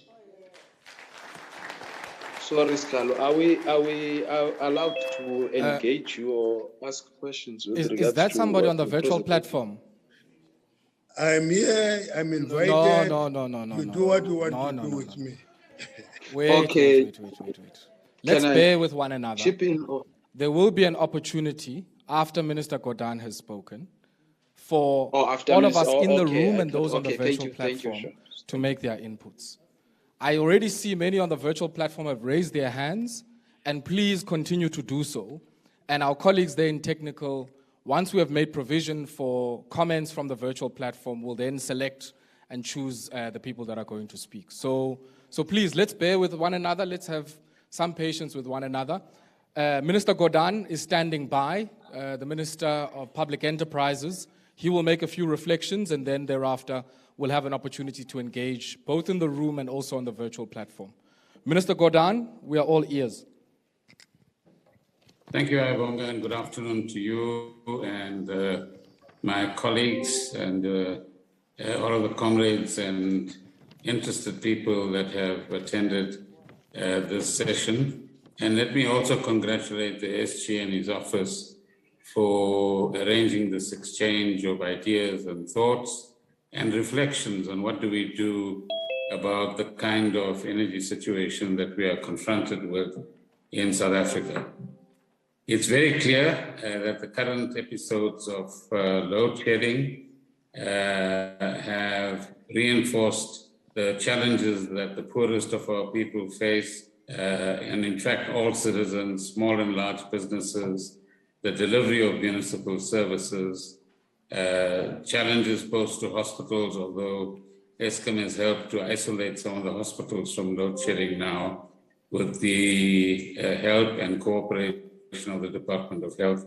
And of course, people are complaining about crime because everybody can read the load shedding schedule and operate as they actually like. The third point I want to make, is that we have had a history of mishaps in this country from 1998. So it's not about blame shifting or anything. It's about establishing a fact. And that was followed by the state capture era, which also caused an immense amount of damage.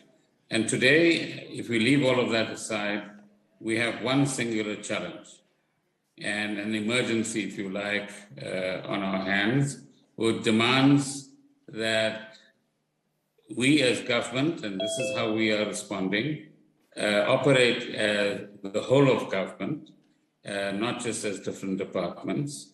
Secondly, that through these sorts of processes, we also get the whole of society involved in making their contributions at this particular point in time, particularly by reducing demand. And it's been an underplayed area at the moment, and a lot of work can happen both from government itself, but from all sorts of other role players in order to enhance demand management and reduce demand by anything between 1,000 and 2,000 megawatts as well. So our challenge currently is to both respond to the short-term issues, but also lay the groundwork for long-term sustainability and the removal of energy insecurity in South Africa. As we all know, the President made an announcement in July last year on the energy crisis. He established a National Energy Crisis Committee consisting of ministers. He established a technical committee, which is chaired by the DG of the presidency. And they've been working for the past few months on 5 work streams. I'm not going to go through the details right now, but also have recognized that, and this is something that, again, as whole of government, we've recognized that in addition to whatever plans we have, either as government as a whole or as Eskom, we as a collective need to inject more urgency, and we need to inject a greater sense of responsiveness to, and shorten the time frame and remove the red tape wherever it might be. Please mute them. Umakwabo, please. Can I do this? Can you mute your microphones? Please.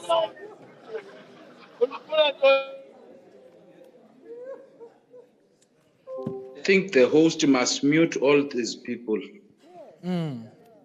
Please, technical. Thank you very much. So let me continue. That we are approaching this, as I said, as whole of government and with a new sense of urgency, with the aim of shortening timeframes, removing unnecessary red tape. And there's a lot of hard work that is happening, which you'll hear about in the next few days as well. Of the 5 work streams or tasks that the President laid out, the first of which was to increase the energy availability factor, whether it's 58 or 49 or whatever it might be, it's too low. That's the most important thing. And not all of the 48,000 megawatts is available. For example, approximately 3,000 megawatts distributed from or between Hendrina, Kloetvlek, Komati, and one or two other power stations where units are closed, either because they become dysfunctional or they're too old, or it will cost too much to revive them in any form or shape. So we can go through those numbers at some stage, but the key is better performance of the existing plant, whilst that is being supplemented by some of the things that my colleague, Minister Mantash, was actually speaking about in terms of acquiring megawatts and so on. So, Comrade Chair, Eskom, as we all know, was a great utility, 15, 20 years ago? #1 in the world as an electricity utility. Since then, it's gone through a massive decline. There's been a massive exit of skills during the previous era, and we are in a period where it must transition in many ways. Firstly, to rebuild its capacity. Secondly, to improve its energy availability factor. Thirdly, attract some of those old skills back again, but also have younger skills coming in with new types of orientations, particularly in the digital area. And fourthly, reshape itself in line with the Eskom roadmap into 3 entities in particular: generation, transmission, and distribution. And fifthly, as was pointed out, undertake the just energy transition, which will ensure that we travel the decarbonization path in a way in which the IRP 19 dictates, which is one in which, because there's a lot of falsehoods around this, coal will remain a part of the mix. It will remain something that Kusile and Medupi is going to require for the next 3 or 4 decades. And at the same time, it will have to be supplemented by nuclear or gas or hydro or renewables as well in whatever mix we decide as we go forward. There are a number of systemic issues that the new board has found in the last 100 days at Eskom. There's a serious lack of accountability. There's a dysfunctional culture. The engineering discipline has been badly diluted. There's a lack of routine and proper planned maintenance of the right quality. There's a skills exodus that has to be dealt with, as I pointed out. There's no proper funding available for outages and maintenance. There's criminality around and in Eskom itself. So the level of corruption is huge around each power station. And that is causing a serious problem, whether it's in respect of coal, whether it's in respect of fuel oil, the buying of counterfeit parts, and indeed sabotage as well. The law enforcement authorities have indicated very clearly that they already are looking at some 2,000 cases in this regard at different power stations and areas. And pretty soon you'll hear a lot about how people are going to end up in court and face the consequences of what they've been actually doing at this point in time. The sharp edge of what I'm trying to communicate is that government as a whole has a clear plan to make sure that all of us work together in order to resolve the energy crisis as quickly as possible. And the various work streams that I was referring to have been hard at work in this particular regard, whether it is in relation to changing legislation, removing regulatory hurdles, getting the right permission for the purchasing of these extra megawatts from the Southern African Power Pool or bilaterally from certain countries, or incentivizing rooftop solar, establishing a one-stop shop, and so on. And there are details that are behind each of these pieces of work that have been actually implemented, the impact of which we will see as we go forward. Secondly, Eskom itself has developed with its board a recovery plan. That plan, although currently it says it will take 2 years to achieve, if all the supporting mechanisms come together, and they will in the course of the next 5 to 10 days, will be re-examined.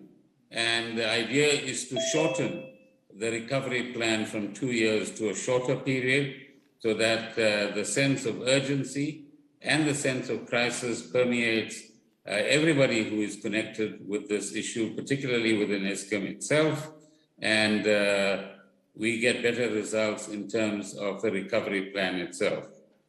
Why are we facing some of the crises that we have at the moment in terms of the availability of megawatts? Firstly, one unit at Koeberg, which has 2 units, each of which supplies about 900 megawatts, is undergoing a refurbishment, which will enable that unit to extend its life by 20 years. And later in the year, a second unit will also undergo the same process as well. So Koeberg will then be given an extension to its life for the next 20 years. But this is the period that we've got to go through. Secondly, there was an explosion at Medupi 4, from which recovery is going to take time, but there's work going on in that regard. Thirdly, at Fikile Unit 5, which is still under construction by the original equipment manufacturer, there was a massive heater fire that has delayed the construction process, but that should be coming online later this year as well. But the worst of this has been the closure of units 1, 2, and 3 at Fikile due to the collapse of what is called flues or chimneys that is supposed to extract gas, and there was a malfunction in unit 1, and as a consequence, I have pictures here, but I won't bore you with that right now, but as a consequence of that, units 1, 2, and 3, which amounts to about 2,000 megawatts, had to be cut off as well.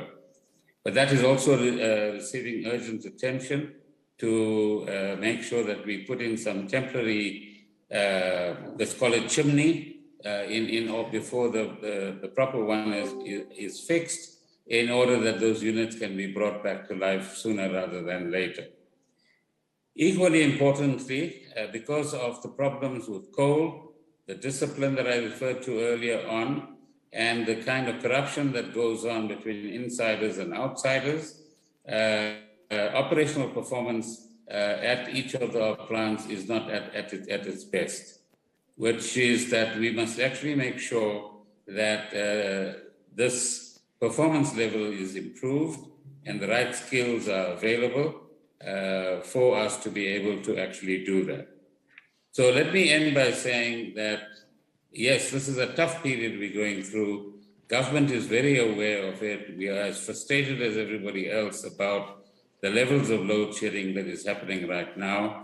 But there's a lot of hard work that's going on. The sense of urgency is certainly there, and we'll see results sooner rather than later in relation to bringing some of the megawatts back online. And that's a combination of fixing the plant at Eskom, buying extra megawatts, seeing some of the IPPs come online as we go ahead, continuing the restructuring of Eskom itself, and moving on where possible with the just energy transition. And that's the task that the whole of government is committed to, together with partners amongst the Alliance and other social forces that we actually work with as well. So there are lots of ideas I'm sure that people who are attending here have. What's the quickest way to get extra megawatts at the moment? So if there are new ideas, we will certainly welcome them. How do we stop some of the sabotage and corruption that is going on amongst those who are related to what is going on at Eskom plants in different places? Because whether they like it or not, that's a deep cancer that we have both in our society and at Eskom as well. And if there are ideas in that regard, those would be welcome as well. And any thoughts on the kind of energy mix that we can take forward in the short term while we implement the medium and long-term objectives set by the IRP 19. Thank you, Comrade Chair.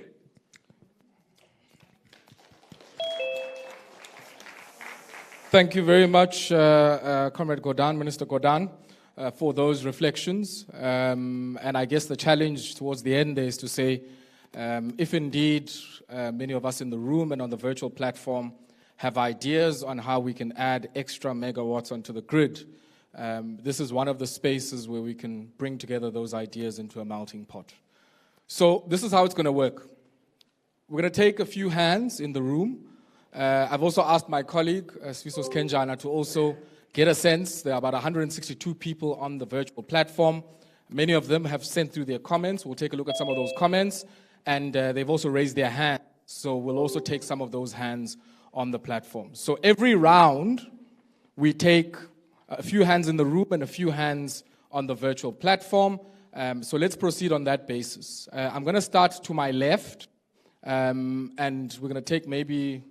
Okay, so let me start. You are number one. Sorry. Actually, no. Number one, number two, number three, number four, number five, number six. I'll come this way. Don't worry. And then, so please tell us your name, where you are from, and let's please keep our comments brief. You've already seen we have a few hands. So let's try and at least be succinct in our responses. I've got 2 microphones here. So let's get those. You can take the second one as well. Please go ahead, Lungile. Lungile Mashele, independent energy specialist. I'm glad we had the guy from Germany earlier on. It's important to know that Germany is interconnected to Poland. We can't hear. Oh, can you hear me now? They try. Maybe volume. Okay. So Germany is connected to Poland where they can get coal-based electricity. France, they can get nuclear there. They're connected to other people. South Africa does not have that luxury. As Kwesi indicated earlier on, Germany can go totalitarian overnight, and they've done this. With the FSRUs, they gave 2 weeks of public consultation. We have so many projects that are in public consultation for years, including the power ship. We have in the IRP 2,500 megawatts nuclear, 1,500 megawatts coal. We have 16 gigawatts of renewables. The mandate was given to this government. As a person who is in project finance, we are waiting for those projects to come on board since 2019. Please assist us, lead us, and let's get out of this issue. Thank you very much for that, Lungile. Lungile saying we are consulting too much. The policy framework is clear, the mandate is given. Mr. Number 2, please go ahead from Salga. Thanks very much. My name is Comrade Sami Ngubane, the Chair of Electricity and Energy. So I'm speaking on behalf of 257 municipalities. No, wait, give him a chance. Thank you very much. I must firstly admit and be upfront that as the sector, one of the panelists highlighted that we are part of the problem because we are owing ESCOM 56 billion. That is true. But what is the other side of the coin is that nobody is telling us, the nation, that according to the Section 71 report, consolidated, as municipality, we are owing ESCOM 56 billion, but as of November, Section 71 says municipalities are being owed 289 billion. So when you talk about the ESCOM debt... By who? By the consumer? Yes, by the consumers. Namely, household, business, and government. They are owing us 289 billion. As a result, it then constrains our ability to pay ESCOM. So when you talk about ESCOM, we are talking about a symptom, not the problem. The problem is these customers who are not paying, meeting their obligation. Thanks very much, Pache. I understand that SG invited us to come up with solution. As Salga, there are things that we believe are immediate solution. We're not here to complain. Our approach is that we must do two things. Mop the floor while fixing the leaking tap. Two things. On a service delivery, one panelist spoke about load shedding causing bleeding. From a service delivery standpoint, we are saying as the sector, we are bleeding because of load shedding. Whether you look at the water treatment plant, they can't function. We had the problem that the infrastructure is old, but the absence of energy is exacerbating the situation. So we're saying treatment plant can't operate, pumps, sewer, and public lighting. There's a lot of, the stats of crime is increasing at night because of the absence of lighting. Therefore, our approach as Salgo are saying, this thing is like a chain. ESCOM is one link in the chain, and the whole chain is as strong as its weakest link. Now, we are saying as Salga, elevate your weakest link and subordinate those that are not the weakest link. So in this case, we're saying as Salga, repurpose SG, repurpose the conditional grant and focus on turning around the situation. We're therefore saying as Salga, we need into solar, generators, battery storage, as linked to water plants, street light, and so on. So we need to act now. And secondly, we are also making a request that the sector must be part of the conversation at a government level. Okay.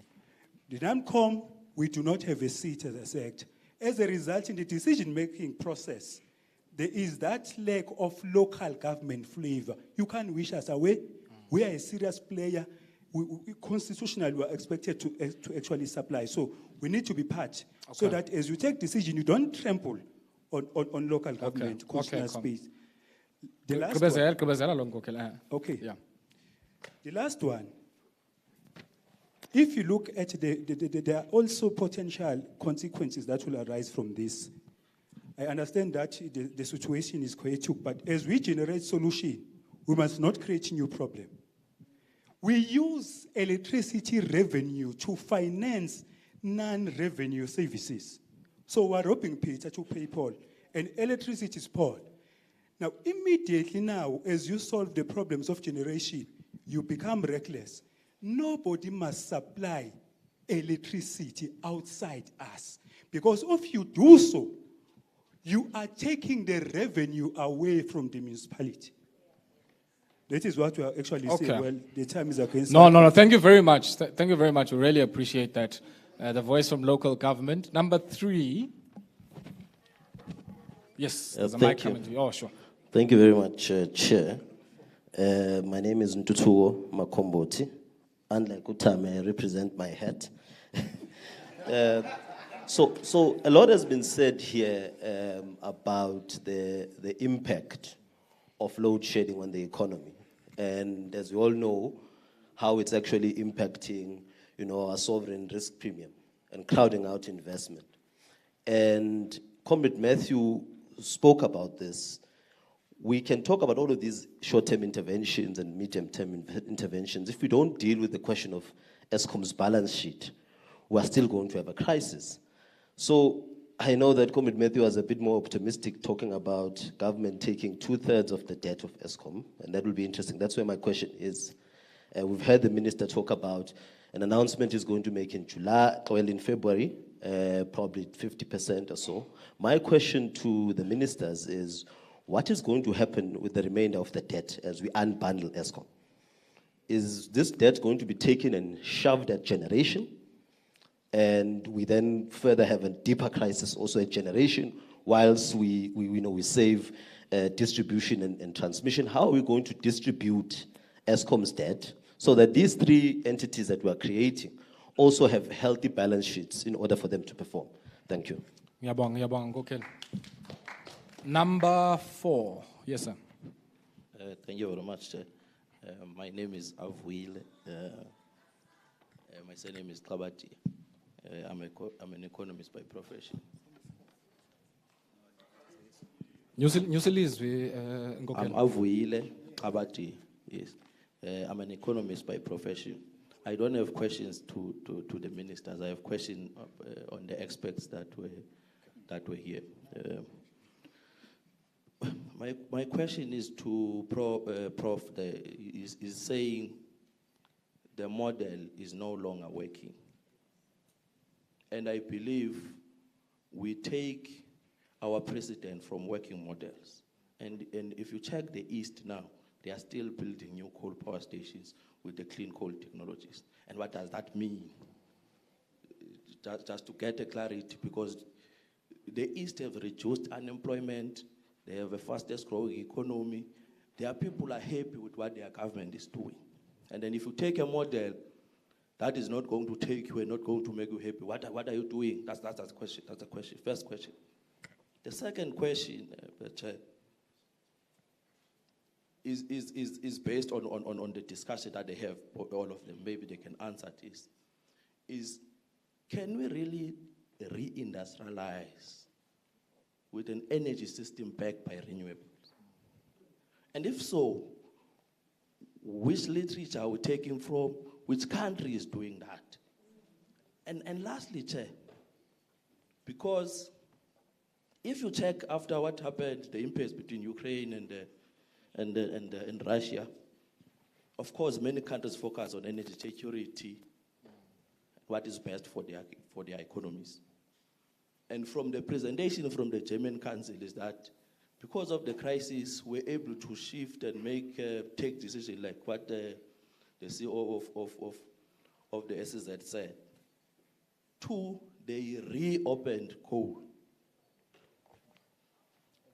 What does that mean? It means they care about energy security and their economies. Do we really care about energy security in South Africa and our economy? And are we informed by our conditions to take decisions on implementing our policies as government? If that's the case, what is the delay in implementing the IRP?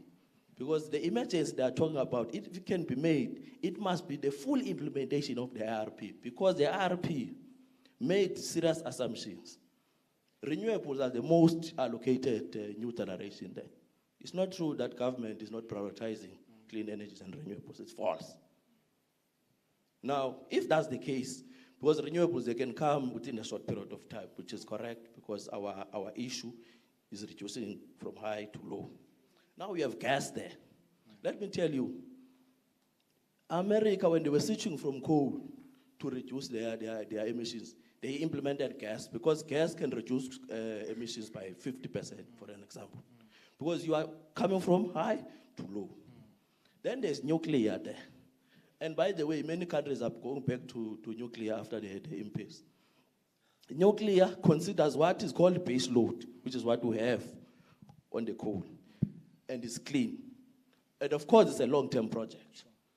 It's considered because it's known it's a long-term. There are also short-term that then bring electricity shorter, which is your renewables and coal. Then there's clean coal technologies to test because we have a comparative advantage as South Africa of coal of many years. What do you do with that comparative advantage? Sure. So government said, no, let's allocate at least small megawatts from clean coal technology to test if this thing is working. Sure. That's being a sober government and of course objective about what you're thinking and want to use science to solve your problems. Okay. I think the point is well made. The point is well made. And I've captured the question. And I think the last one is to also say, if indeed we care about energy security, are we doing the things that are in line even with our own policies? So I've got two more quick inputs. Yes, sir. Please go ahead. Thank you, Chair. My name is Mohammed Lokat. I'm a master's student at the University of Stellenbosch, and I'm a researcher at TIPS in Pretoria. So, Mr. Mbalula, you spoke about taking the youth's input into account, so I hope this is the forum and that I will get frank answers from our elected representatives. So firstly, I think the general gist of this conversation is that we still have the luxury of time and we still have the luxury of making options to solving this issue. We spoke about solving it as quickly as possible, but there's been a lack of urgency in my opinion. Firstly, we talked about social compacts. There's been countless social compacts in terms of ESCOM. The 2019 social compact is still fresh in my mind, as I'm sure Matthew Parks will understand, signed at NEDLAC. We don't have the time to go through all of those again. Secondly, the emphasis in this discussion, and from what many of the contributors have stated, is still a very much top-down approach. We want a balanced mix. We want this and we want that. We don't have the option to make, the state is bankrupt, is broke, forgive me. There were Nedbank colleagues here who I wanted to ask, would they fund the sort of projects that the state wants them to fund? Or would they fund what business wants them to do? So, to put more context to that, and I'll be quick, Chair, the roadmap in 2019 laid out a vision for what we should do in terms of ESCOM. There was going to be unbundling, and I want to ask this to Minister Gordhan. We've criticized Minister Mantashe quite a bit in public forums for not doing his job, so to say. But what about you, Mr. Gordhan? Has there been the unbundling along the timelines that were set out? Secondly, the transmission company that was unbundled, that was set aside, why has there not been a board that was approved? Thirdly, we need to talk about the just transition. So in terms of my master's, I spent a lot of time in Mpumalanga, in KwaGuqa. We interviewed about 50 coal mine workers. From that, there's been a complete failure on all levels of government. The coal workers there and the power station workers there have stated that they have not been consulted in terms of closures by ESCOM, by labor, the unions themselves, as well as by government. How are we going to solve this? How are we going to retrain these people and so on? And that ties in terms of into our international commitments. So a lot of the contributors here have said we want gas and we want coal and clean coal. But South Africa has signed NDCs, nationally determined contributions, which means we have to reduce our emissions. Are we not deluding ourselves to think that we can do everything at once while suffering from the multiple challenges that we face? Okay. Thank you. Thanks, Mohammed. And then I have a last hand. And then I understand Minister Gordhan has got some time issues, so we'll take the last hand. We'll maybe get just one input from the virtual platform and then allow Minister Gordhan to respond. Even go number 6. No, you're not Vuisile. Were you number 6? Yes. Okay, go ahead. No, my brother. Why is there a dispute now on number 6? You were noted as number 6. Okay, so you'll be number 1 in the next round, Vuisile. Please pass the mic. Ne? Thanks, yes, sir. My name is Yola Mafuna, branch secretary of the ANC Youth League in Ward 14, Moloto Tambani branch, and a graduate of the university. Firstly, I want to take this time to remind the Secretary General, the National Chair, and the leaders at the front of who our constituency as the ANC is. I remember the National Chair at the Free State conference was speaking, and he said something about the motive forces. The motive forces of the ANC are the working class and the poor South Africans. And oftentimes when people speak, well, the prominent leaders of the ANC speak, they often forget that that is the priority of the ANC, and it should always be. In terms of the urgency, the sense of urgency and the time that the ANC has, we don't have much time because the people don't have the patience. The working class and the poor don't have the patience for us to be dilly-dallying and taking 2 years to solve this problem. It must be solved within that 6 to 12 months that has been promised. So, my comments will range firstly from the panelists and then to the inputs of the ministers. As far as macroeconomics, there's I come from the school of thought of leaders such as Reggie Nkosi in economics, with the belief that the supply of energy should be done cheaply so that it can fuel the economy and economic growth. And through that economic growth, we can tax the producers and be able to resupply and support ESCOM's work, right? So it's a sustainable cycle. It doesn't have to be a situation where we're unrealistically expecting ESCOM to be providing cheap, affordable electricity, but also being a profitable company. They don't have to be a profitable company. That is something we must understand and accept, that the economy and the lives of the people matters more than the functionalities of ESCOM. And if it means that every few years ESCOM must be bailed out with the monies made through a prosperous and functional economy, then so be it.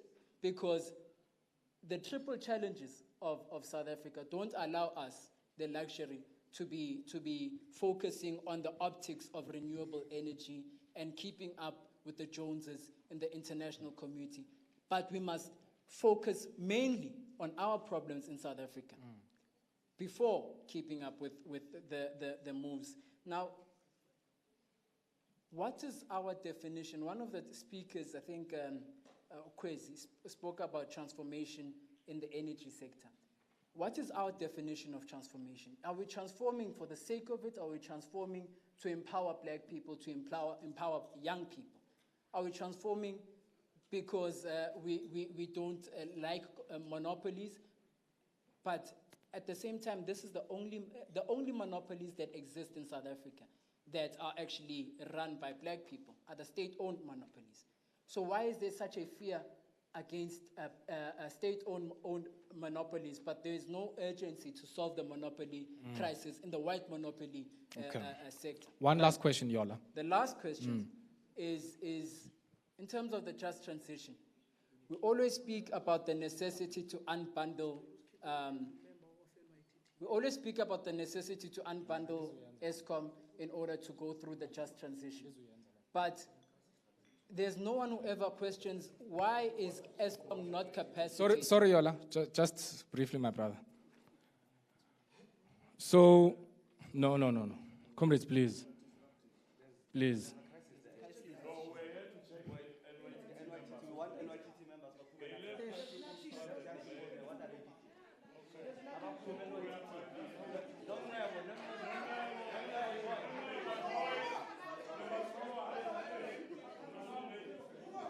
Okay, Yola. Right. Yola, kawugqibezela umbuzo, ne? So. Oh, wait, just wait.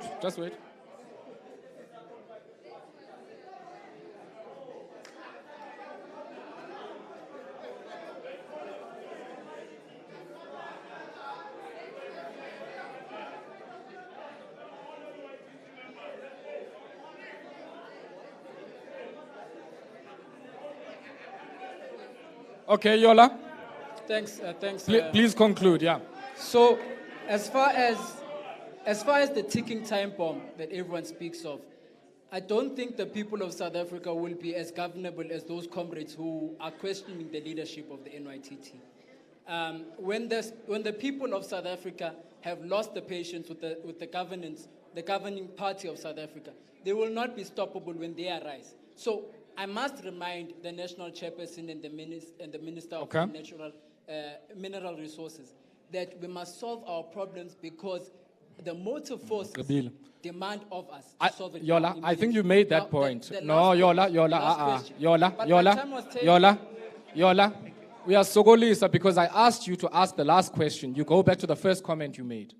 So I think we must take a disposition that says a lot of us also want to make inputs. And I think we mustn't hog the platform. The points you've made, well noted, well observed, and I think the colleagues are going to respond to them. So that's our first round. I was hoping we'll take one from the virtual platform, but I'm also fully conscious that Minister Gordhan has to leave. So I'd like him maybe to start with his inputs.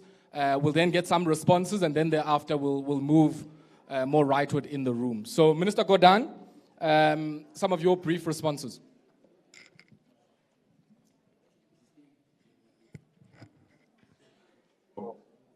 The questions and comments. Unmuted. Top button. No, we can hear you, Minister. Computer here. So Nongile's point about getting the projects going, I think is an important one, not only because project finance people will have some work to do, but also because we do need to get the projects going. And as I pointed out earlier on, government is in the mood for urgency, for managing this crisis as quickly as possible, and instilling this sense of urgency both within government and in society as well, so that we make our respective contributions. Our colleague and comrade from SALGA, I think, makes an important point about how much they are owed and how much they owe, municipalities owe Eskom.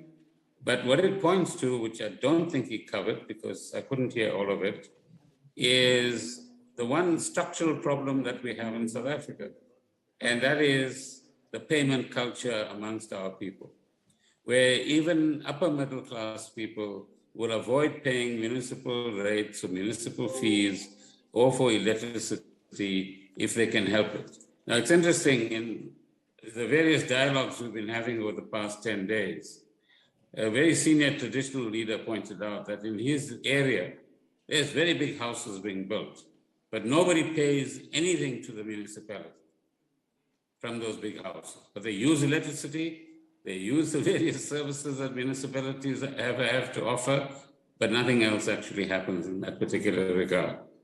I also take his point, and I'm going to have further discussions on this, about the impact of load shedding on municipal services like water pumps and water treatment plants, and see what contingency arrangements can be made so that that kind of disruption doesn't happen if it is within our control, and whether some creative ways can be found in time to overcome that problem. As I said to you in a number, excuse me, in a number of the bigger hospitals, there was cooperation between Eskom and the Department of Health, and those hospitals have been, in a sense, isolated from load shedding so that it doesn't have a negative impact on them. Similar work is happening with the agricultural sector as well. And wherever these contingencies arise, we see whether either as government or as Eskom itself, we can find some way of assisting in this regard. So Minister Deliza, for example, has been doing some excellent work with Eskom in this regard. On the question of debt, you will hear the announcement when the budget takes place later in February. And we take your point about how will the rest of the debt be distributed, but more importantly, your point about making sure that the new entities in a restarted, excuse me, Eskom are not burdened from the beginning with a debt on their books. So all of that is currently being worked on, particularly by the Treasury, and let's see what they come back with in that particular regard. I think the last question I heard was industrialization in a context where there's limited energy availability. So there's no doubt that energy acts as a constraint on certain forms of industrialization and economic growth as well. But that merely reinforces the point I'm making earlier on, and all of us in government are making, that we need to solve these problems as quickly as possible with the greatest sense of urgency. And the key for us is, how do we collaborate with one another? For now, leave the blame shifting and the finger pointing and all of that stuff. What can each of us offer as the general public, as businesses, as intellectuals, and as professionals to providing a solution for this country, because that's the way to go forward. So once again, thank you very much to the SG for this invitation, and my apologies for leaving early because I have another commitment. Thank you very much. All right. Thank you, Minister Gordhan.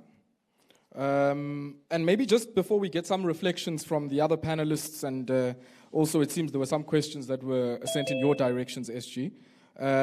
Two quick, comments coming through from the virtual platform. The first one from Dr. Molokai says the ANC took very clear resolutions at its conference about what must be done to stop load shedding. These include moving Eskom to the Department of Minerals and Energy and implementing a balanced energy mix, which includes coal, oil, gas, solar, wind, and nuclear. The recently released NECOM roadmap, which came out earlier this week, does not include these critical directives. What prevents South Africa from doing that instead of running around in circles? Second question, Calvin Piri, saying, how do you determine if the tariff is cost reflective if Eskom does not have a clean database of its customers and when you have so much debt from municipalities and government departments?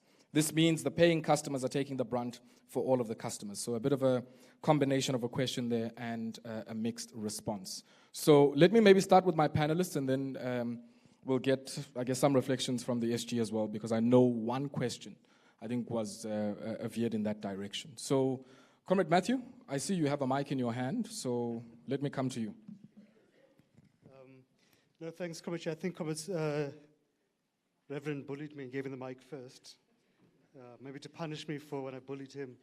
But no, I think, Comrade Chair, the one question I had to I think from the comment in the center, I forget where, can we industrialize, can we grow the economy whilst doing renewable energy? And I think we can.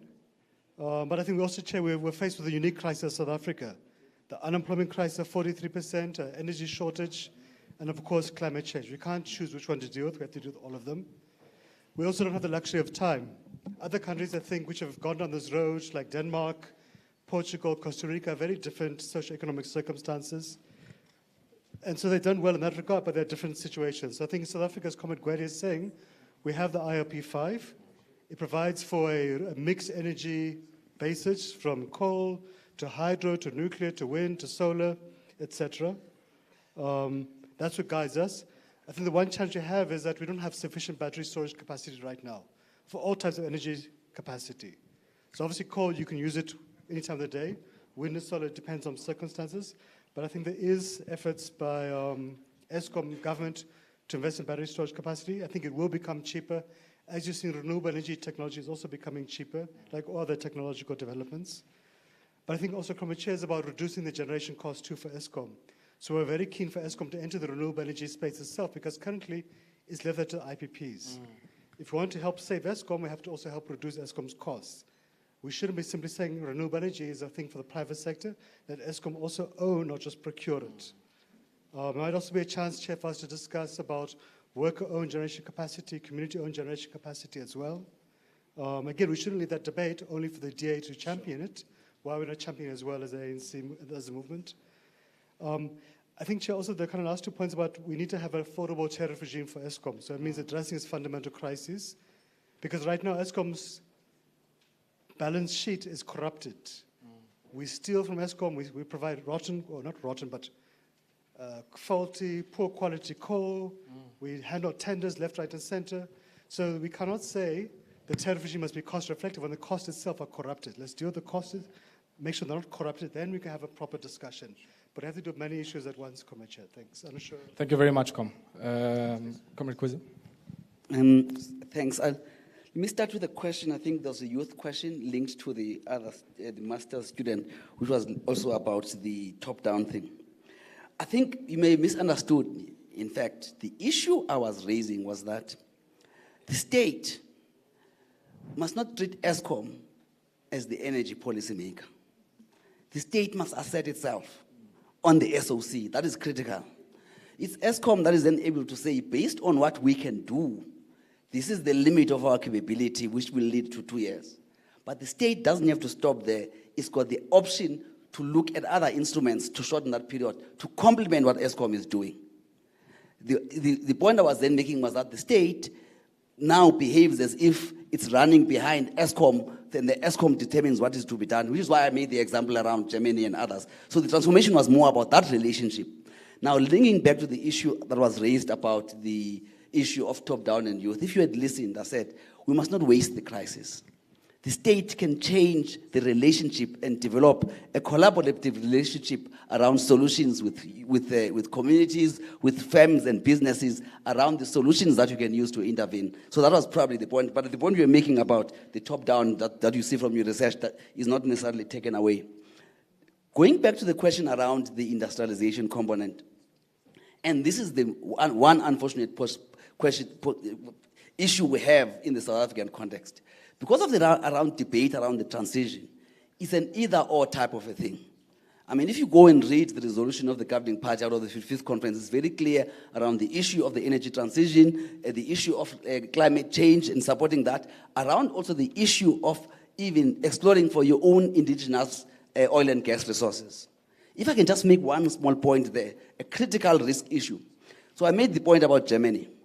South Africa, at some stage, wanted to say it's going to import gas and do all of that.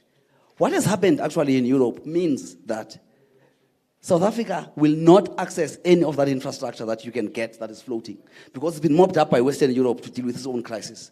So if you don't explore for your own gas resources and you think you're going to wait for something else, you do the other risky thing you have in energy, reduce your optionality. And once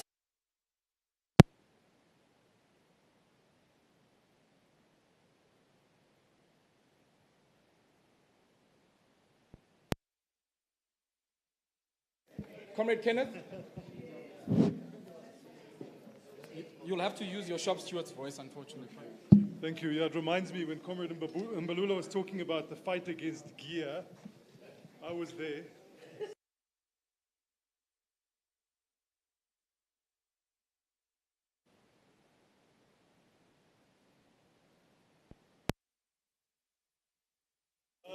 Comrades, thank you very much. The questions that we were asked are very difficult to answer. I will do my best. Use this one. The issues are quite difficult to answer. There was 3 that I think were aimed at me from people who seem to understand economics, and that's very good. So the one question was about industrial policy. It's been touched on. If you teach or you read about industrial policy, you learn about comparative advantage.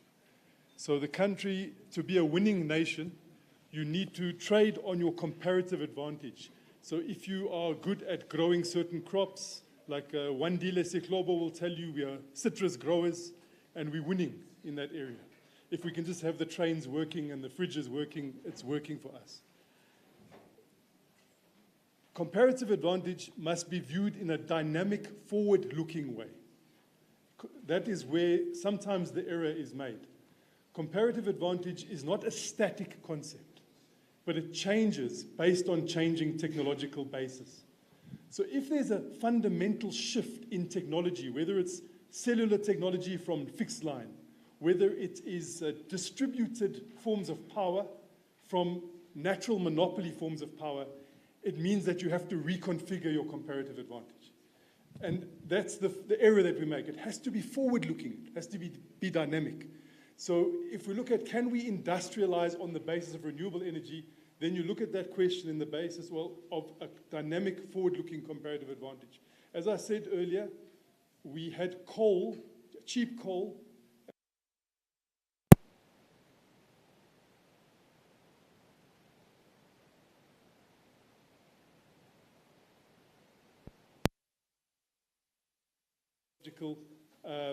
era that we are entering. The Northern Cape has particular advantage with regard to solar resources, etc. I can't get into all of the detail, but that is a forward-looking aspect. How do we have cheap electricity? As somebody said, we need cheap electricity, then the firms can grow, the jobs can be created, we can tax that, and we can redistribute. That is our growth model. We redistribute and we bring people, we change the structure of our economy. The other aspect is a policy aspect to be aware of, is that the world is very complex at the moment, and we're not sure which way it's going in, but many of our trading partners are talking about new forms of tariff barrier.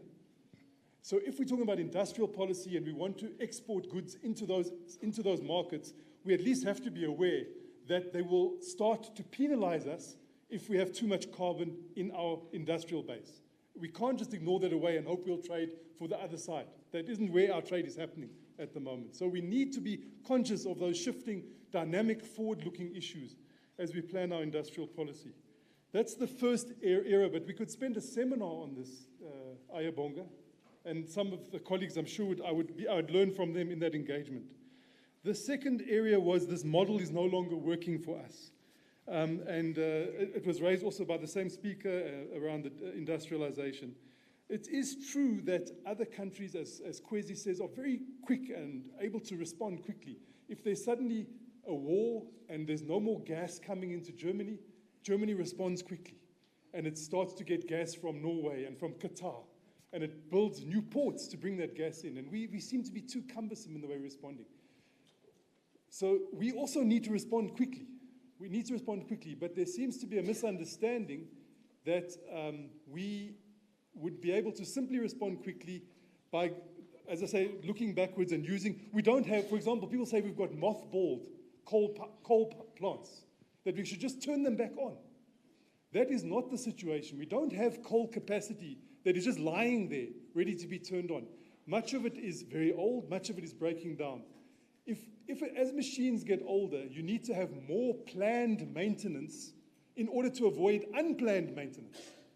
As a machine gets older, you have to have more planned maintenance, which costs more, in order to avoid unplanned maintenance. We're relying on the power stations that were built in the 1970s, 1960s, 1950s. That's what we're saying.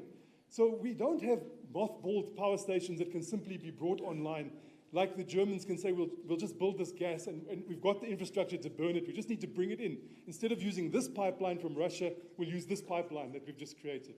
One area where we haven't discussed much is we do have some spare capacity that we're not always using in a couple of places. The one is the diesel plant, the OCGT, the open cycle gas plant. We cannot afford in the next year as we approach elections to have those plants standing idle because we do not want to buy diesel. We cannot do that. We have to resolve this question of the diesel because that will be the opposite of what Germany's done. Germany's got all this infrastructure. They just need to get the feedstock, which is the gas. They make a plan. We need to get feedstock. We cannot have these plants. I mean, it will be to have 2 extra stages of load shedding just because we can't agree, like the Germans would, on how to get fuel, whether it's gas or diesel. They're already for diesel. If you can put them into gas quickly, I've got no problem. I'm very neutral with regard to the technologies.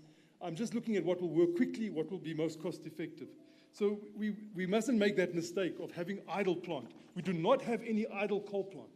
It is breaking down and needs to be repaired. It's going to be costly. But we do have some idle diesel plant, which we cannot afford to leave lying diesel. And it's obviously very expensive. People don't want to spend 19, 20 billion rand on diesel.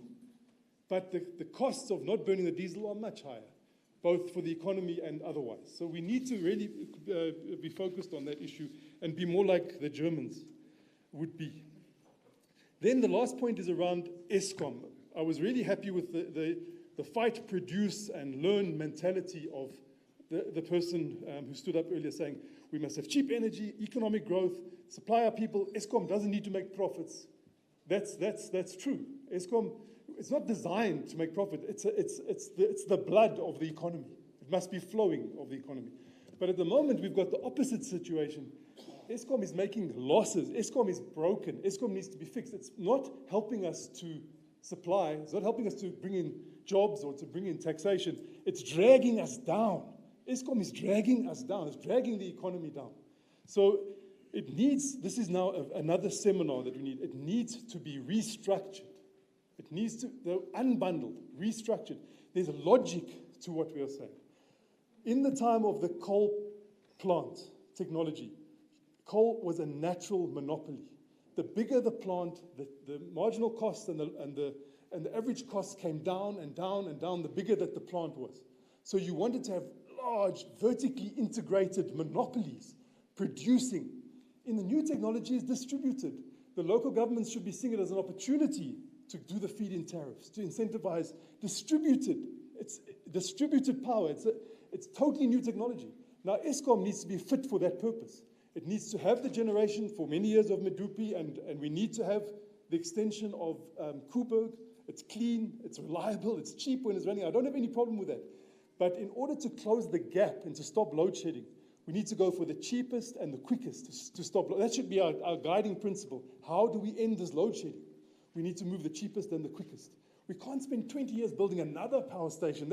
Yes, we can do that, but not for load shedding. It's not for load shedding. You understand? It's going to be a long time to build another nuclear power station. It's another project. I'm not against it. I think it's a good, clean technology, but it's not the load shedding project. So I think Eskom needs to be structured. So when we talk about the grid company, somebody said, where do we load the debt when we restructure Eskom? We need to make sure that when we give the taxpayers money, you know, it's hard for us. We're debating the basic income grant. We're debating all of these good things. We're talking about taking 200 billion and saving Eskom. Once you save Eskom, it means you can't spend money on many other things. One of my colleagues here said, just spend more money, just print money, print money.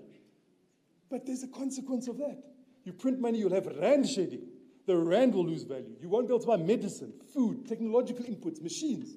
We can't print money to solve this problem. We have to restructure this. It's a structural solution is required to a structural problem. Okay?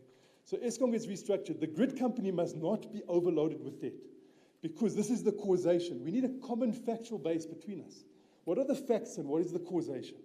Until we get that point, we're not going to be able to move together. The common factual and causation is we need the coal, we need the grid company to be able to function better, because it's going to be, in China, the Gridco is one of the largest nationally owned companies in that country. It's the most strategic.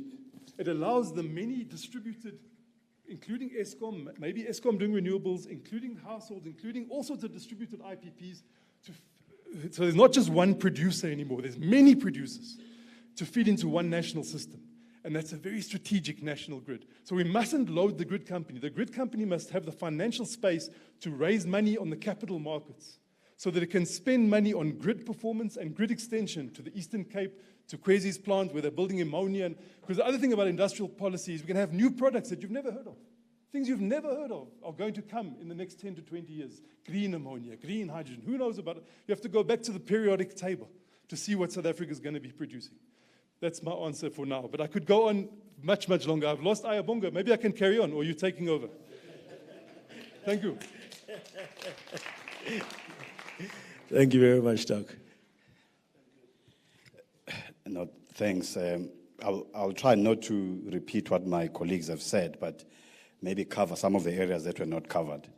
Maybe I'll start by saying, you know, if you're an alcoholic and you need help, they say the starting point is to accept that you're an alcoholic, and therefore you've got better chances of getting some assistance.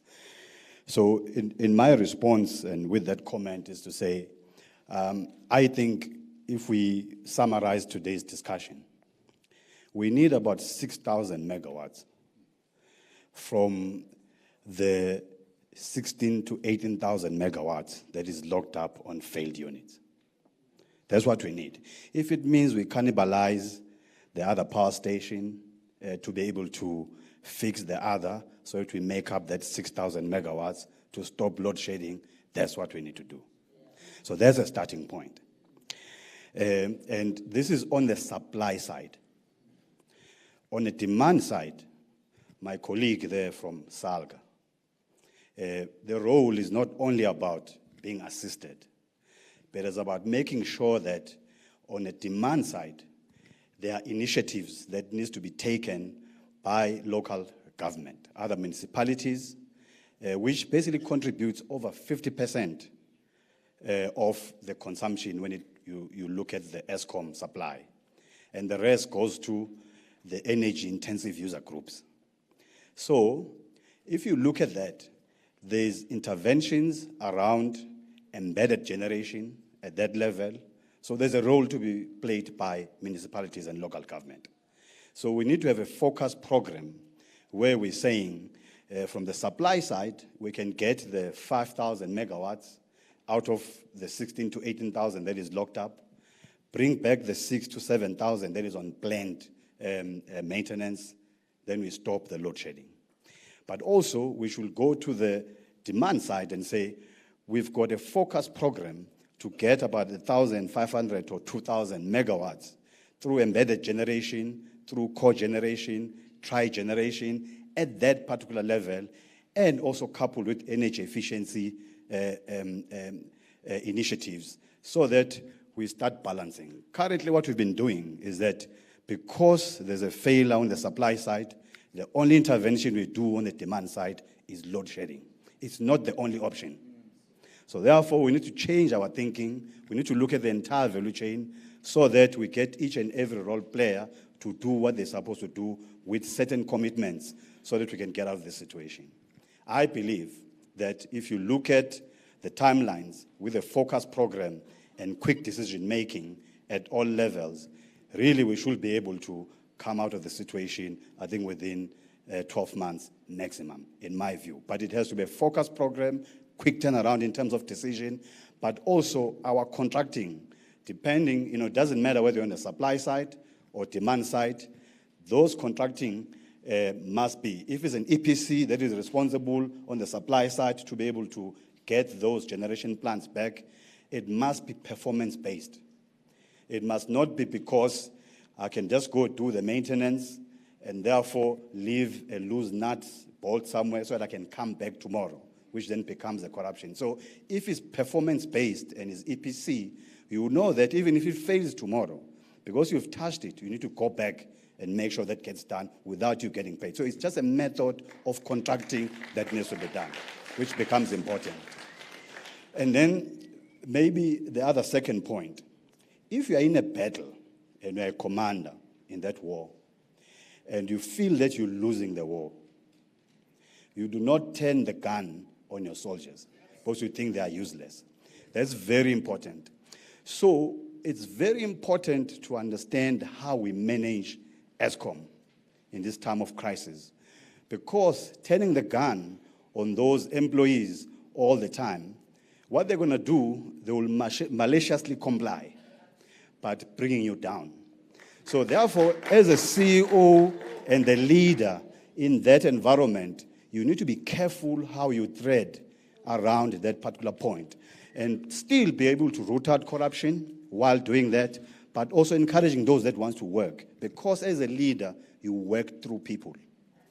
So if you don't understand that you work through people, then it's a problem, because you can turn a gun on them. They will just say, I'll come there at 7 o'clock, I will leave at 9 o'clock. I will not make any decision as a power plant manager.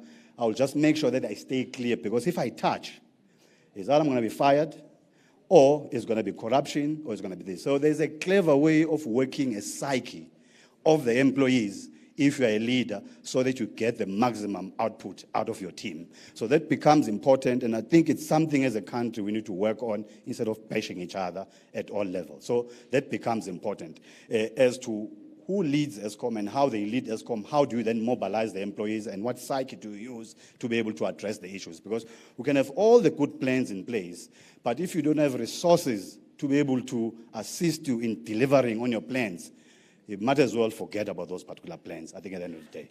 So I think those are the comments I wanted to make. And then lastly, around the issue of the cost-reflective tariffs, it's a very difficult discussion. So that we need to actually embark on. I was part of the Interministerial Task Team in 2018 that looked at the issues of non-payment by municipalities to ESCOM, and as well as from the customers to the municipalities. I mean, there's a very good document approved by Cabinet that we put in place at that particular time that talks to those issues. Some issues are structural in nature. Municipalities will never be able to cater for all the cost from Eskom just because of the structure of the tariffs that are there. Eskom will charge them a demand charge, but they can't pass it to the end user. So whether you like it or not, you will find that there will always be this particular gap up until we resolve the issue of the structure in terms of tariff, so that you don't apply the MYPD, multi-year price determination process for Eskom, and apply just incremental for municipalities, because it actually creates that mismatch, and therefore you are unable to recover. Then compounded with the non-payment, it becomes a problem. The report is there. It's for us to actually take that report and be able to implement it. And I know SALGA has been trying to obviously deal with that particular report. So that becomes, I think, important going forward in terms of addressing this. Part of the work that was done was the cost of supply study. So I've heard some of the colleagues are saying it's not cost reflective because there are losses. The cost of supply study methodology takes into account those losses. So as you come to the end of your calculation to say, it cost me R1 to deliver electricity from one point to the other, so therefore, I must add only 20 cents to make it R1.20 so that I can recover the cost. So that's part of the cost of supply study. So therefore, it's important that all the municipalities have to undergo the cost of supply study so that it actually zero-base the tariffs that they apply in terms of the markup and so forth. As much as Eskom needs to do exactly the same, and whatever rules apply to Eskom has to apply to the municipalities. It's the entire value chain that we need to look at, and everyone has a role to play in making sure that we actually resolve this particular problem. I'd like to pause there.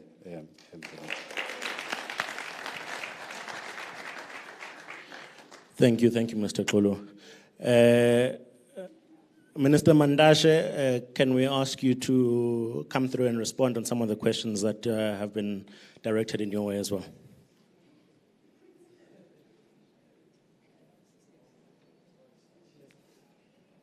Program Director, I hope you can hear me.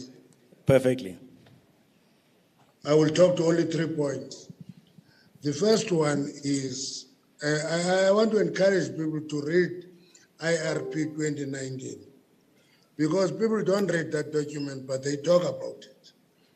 In that document, we're making provision for 2,500 megawatts of nuclear, which we're working on to issue a request for proposal on it. We're making provision for 3,000 megawatts of gas. We are working on request for proposal on it. We have made provision for clean coal. Very few people know that there is a carbon capture, storage and use project that we're having in Leanda in Mpumalanga, which is funded by the World Bank. It's not a loan, it's a grant. So renewables and industrialization, I think it should not be renewables and industrialization. We must always appreciate that for any renewable massive project to succeed, it must be partnered with a base load facility.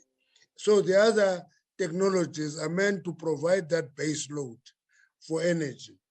That is one area that I wanted to respond to. The second one is, if the Eskom is actually unbundled to 3 entities, what will happen to the rest of the debt?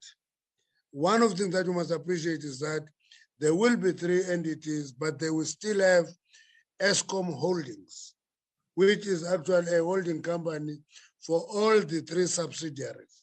So that will tell you how to deal with the balance sheet, and there is space to deal with that. The last point I want to talk to is this thing of moving Eskom to energy. I think it is beginning to be used as a deflection, so that we don't focus on the immediate crisis that we're facing of load shedding. And my advice is that it's a resolution of conference, it will be implemented, but it should not be used as a deflection here. That's why when DA marches, it says Mandashe must go. Actually, it's a deflection. It's not a real issue. We'll deal with that issue with the march of time. Thank you very much. Program Director, we have a meeting of the NOBs of the ANC, which we must rush to now. My apologies to everybody.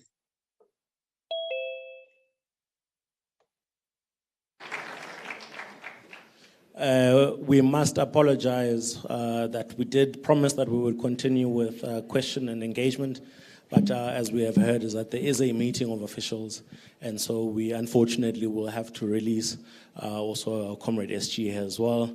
And so I think, I'm going to invite Comrade SG to come in and give us a closing, and then invite Mamu Church NEC to then give a vote of thanks. But I think just leading up to that, I think it's certainly, Comrade SG, the question that I want to ask in your closing, did we achieve today what you had set out to achieve? Thank you very much, Program Director. Thank you very much, Program Director. I want to thank all the our panelists. Let's give them a good round of applause. We come from dark days of no political engagement. So this is our first test drive. Like I said at the beginning, we respond to complex matters with press statements. We don't engage.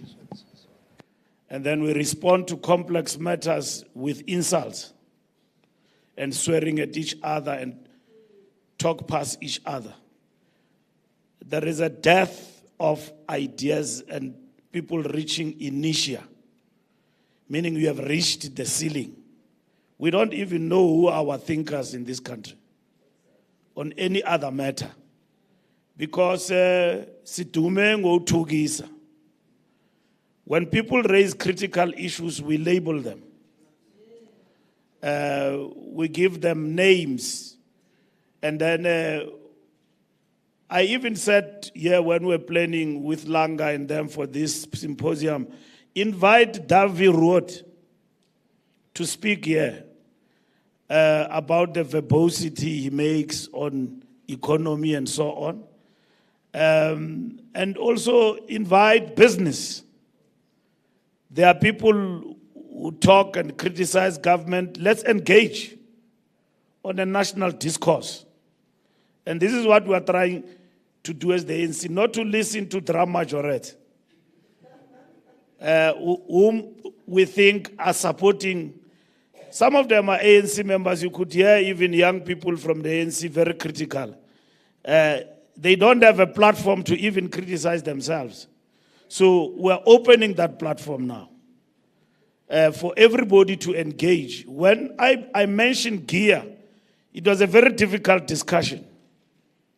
But it was not an exchange of insults. We in the ANC then, we stood our ground and were given labels.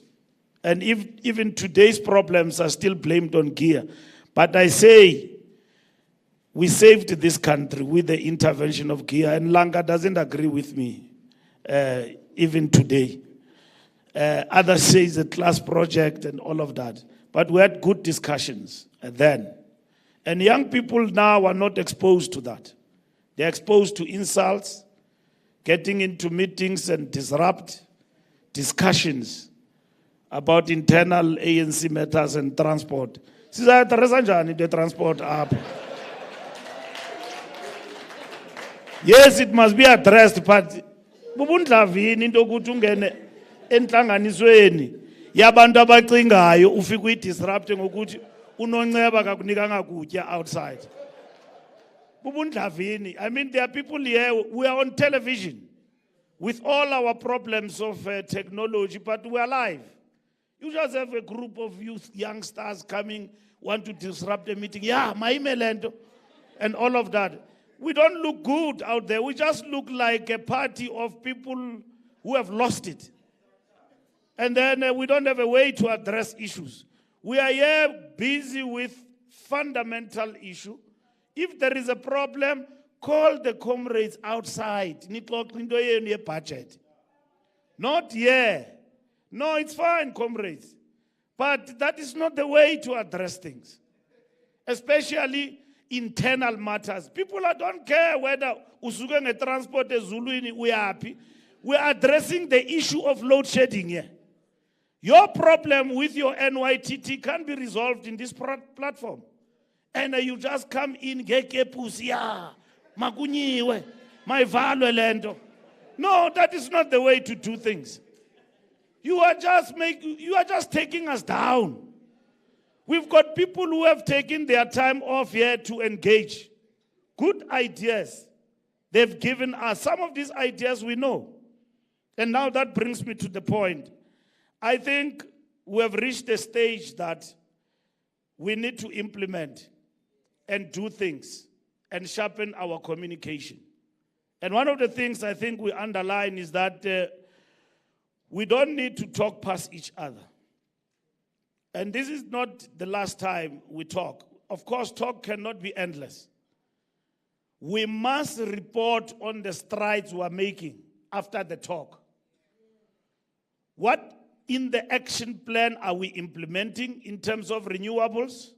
You know, there in the ministry I was deployed, I used to report to you everything. When I open a corridor with that Go Black Yamu Ramatlakane, I call you. I'm now opening a corridor called Naledi.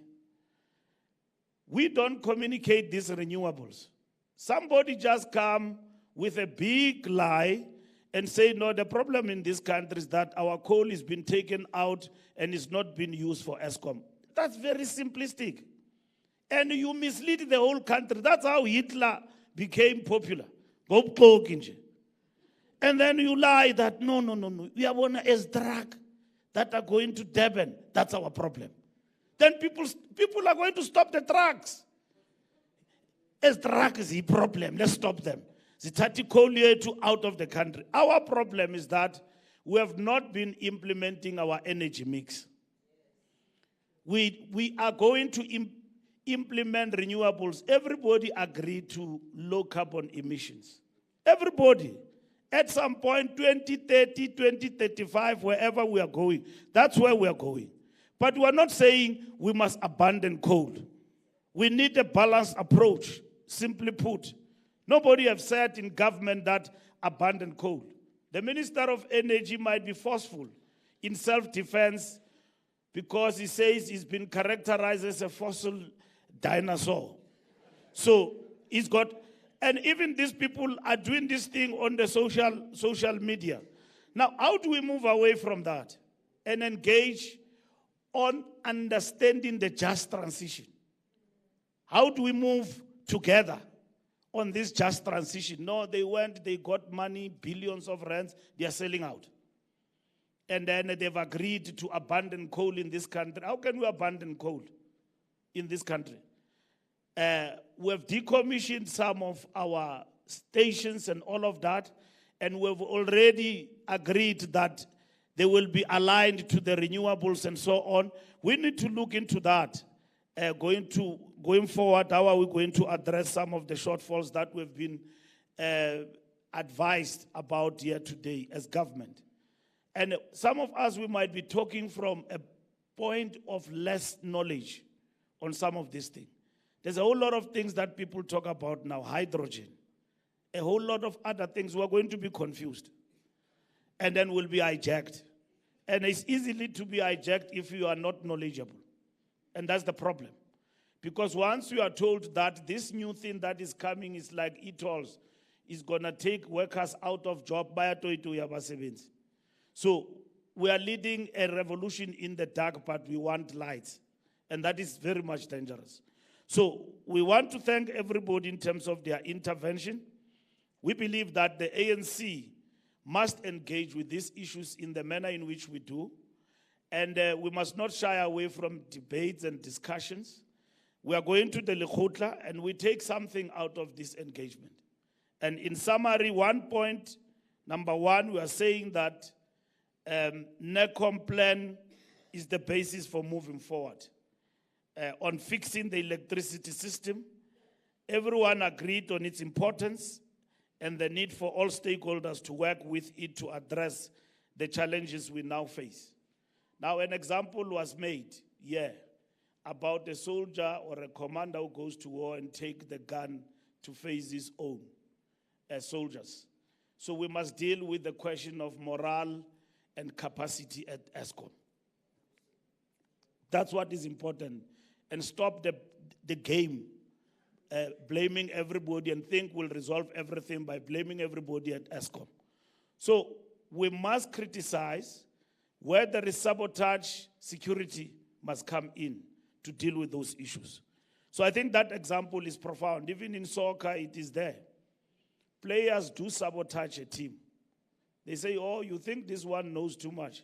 And then the one who gives him goal to score all the time, he just played nonsense and replaced most of the time.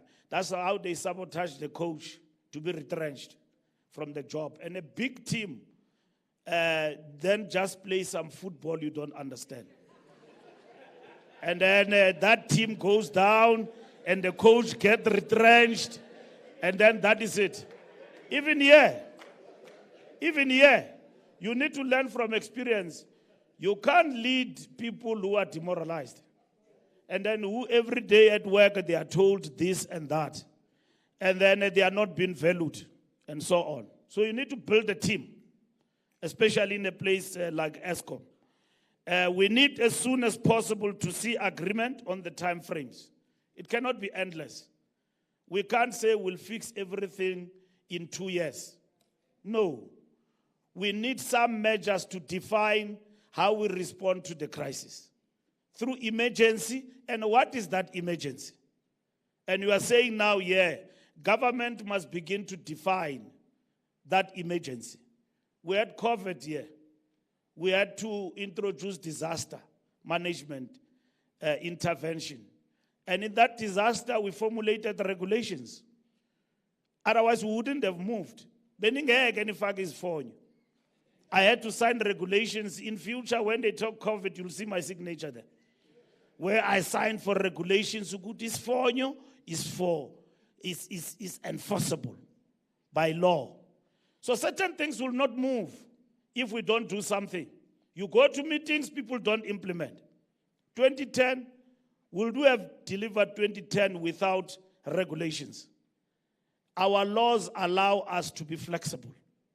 So if we are in a crisis, you are saying in this discussion, government need to think out of the box and deal with this thing as a crisis in order then to deal with the question of the time frames.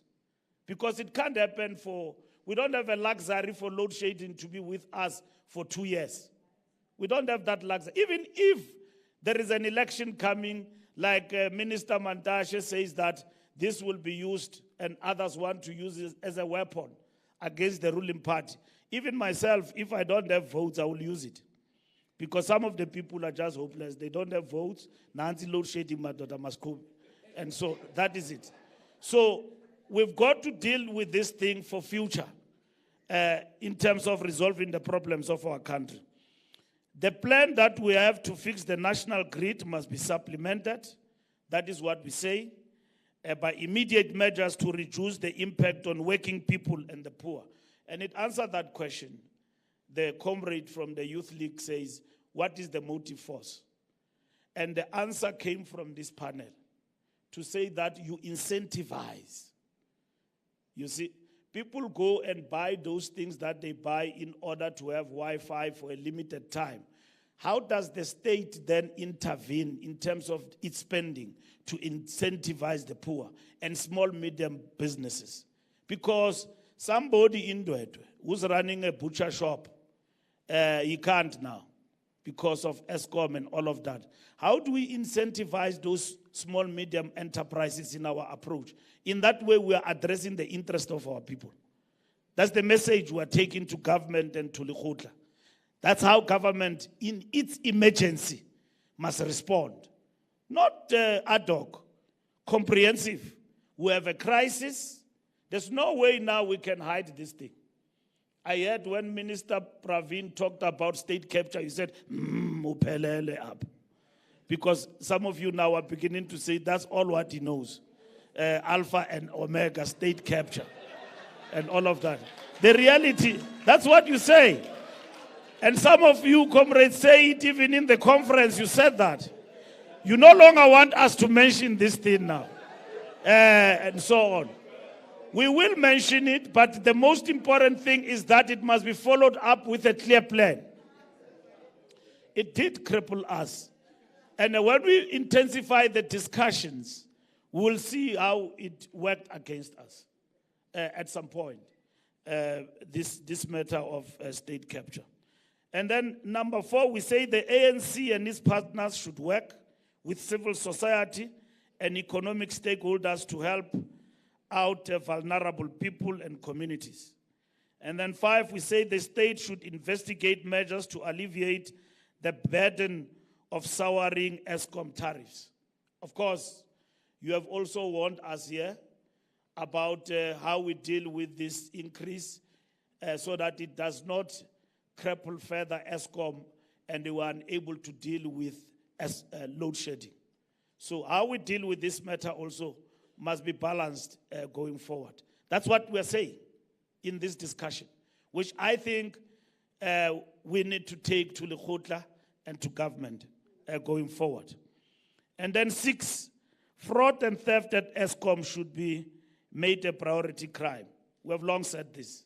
One of the things you should be aware of is that part of this work, we have said to government, activate the net joints, like we did with COVID-19, to work alongside this intervention. Even if it means we must deploy soldiers static on the ground, we need to do so in strategic locations in the country. And that is what is important we need to do. And the last point, the core to all our efforts must be solidarity to mitigate the impact on working people and small business while laying the basis for stronger and more inclusive growth over the coming decade. This has been a useful discussion, and we want to take these 7 points. We know that there are many other points you could have made, but deposit them because our scribers here will further elaborate some of the issues on the way forward.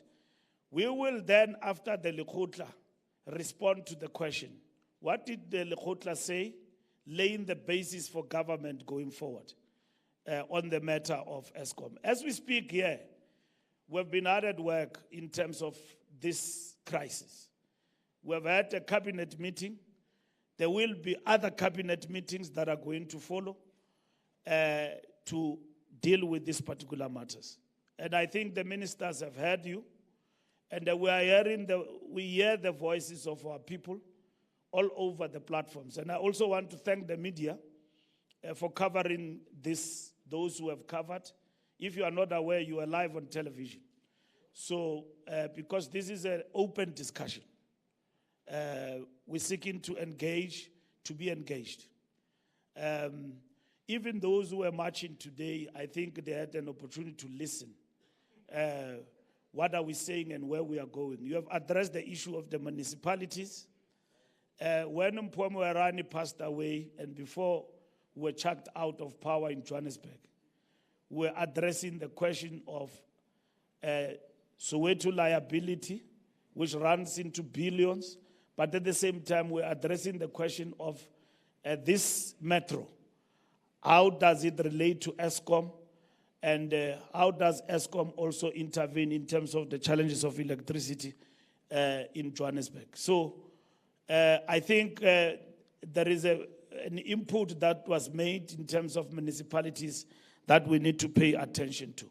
So I want to thank you, but this is not the end. And our communication must ensure that we do give feedback. We are going to continue to engage with civil society as we do, but we take these points for implementation. That's the job of the ANC. So that we deal with a crisis, we take the input, government must then implement. And government must then deal with red tapes also in terms of implementation. If you deal with an emergency, you also are cutting the red tape. We wouldn't have dealt with COVID if we had all the red tape. Leave alone those thieves who messed us up with PP whatever. But the procurement was much more faster in terms of when we're dealing with COVID. Crooks will always be there. Even now, they see an opportunity that we will be rich quicker. And I agree with you that this is an opportunity not to be lost. And I heard the CEO of Nedbank was thoroughly misinterpreted, and by somebody very educated on television. And he was speaking, turning an input of somebody into conspiracy. Very quick. No, a conspiracy right from Davos. You know, here is the person who's supposed to be educating the nation. Now, these people are escaping with murder because they are not being engaged and challenged. They just speak on TV for 10 minutes, mislead the whole nation. Here in this country, this government will be overthrown one day. Not on facts, but on conspiracy. Just somebody in jail coming up and saying that this is what is happening. White monopoly capital, there is a problem. Of course, we must break ESCOM monopoly. That is our policy. That is our policy as the African National Congress. So how do you not fight monopoly? Because that is the policy of the African National Congress, and other people say, no, that is wrong. So I'm just saying that thank you very much for your input. This should not be the last. I am personally quite excited. I think we'll do better in future in terms of technical glitches we have had. Some of them is ESCOM problems. So we will deal with that going into the future and will perform much better. But on all issues, I think we should be ready as the ANC to engage society and not run away from people who think and give them labels. Langa will know this, and Phoebe, that our tough time during the years of GEAR, students ideologically were hitting us hard on the side of the workers and then criticizing government that, no, we are neoliberal. That term was like fashion, like you are wearing Levi jean wherever you go. This is a neoliberal agenda. But we understood because they called us in these corridors and engaged us and tell us, and they did not disrupt us. You will be called in a seminar and you get there, COSATU get the most applause. You come, they say, yeah, there comes this drum majorettes of the Youth League.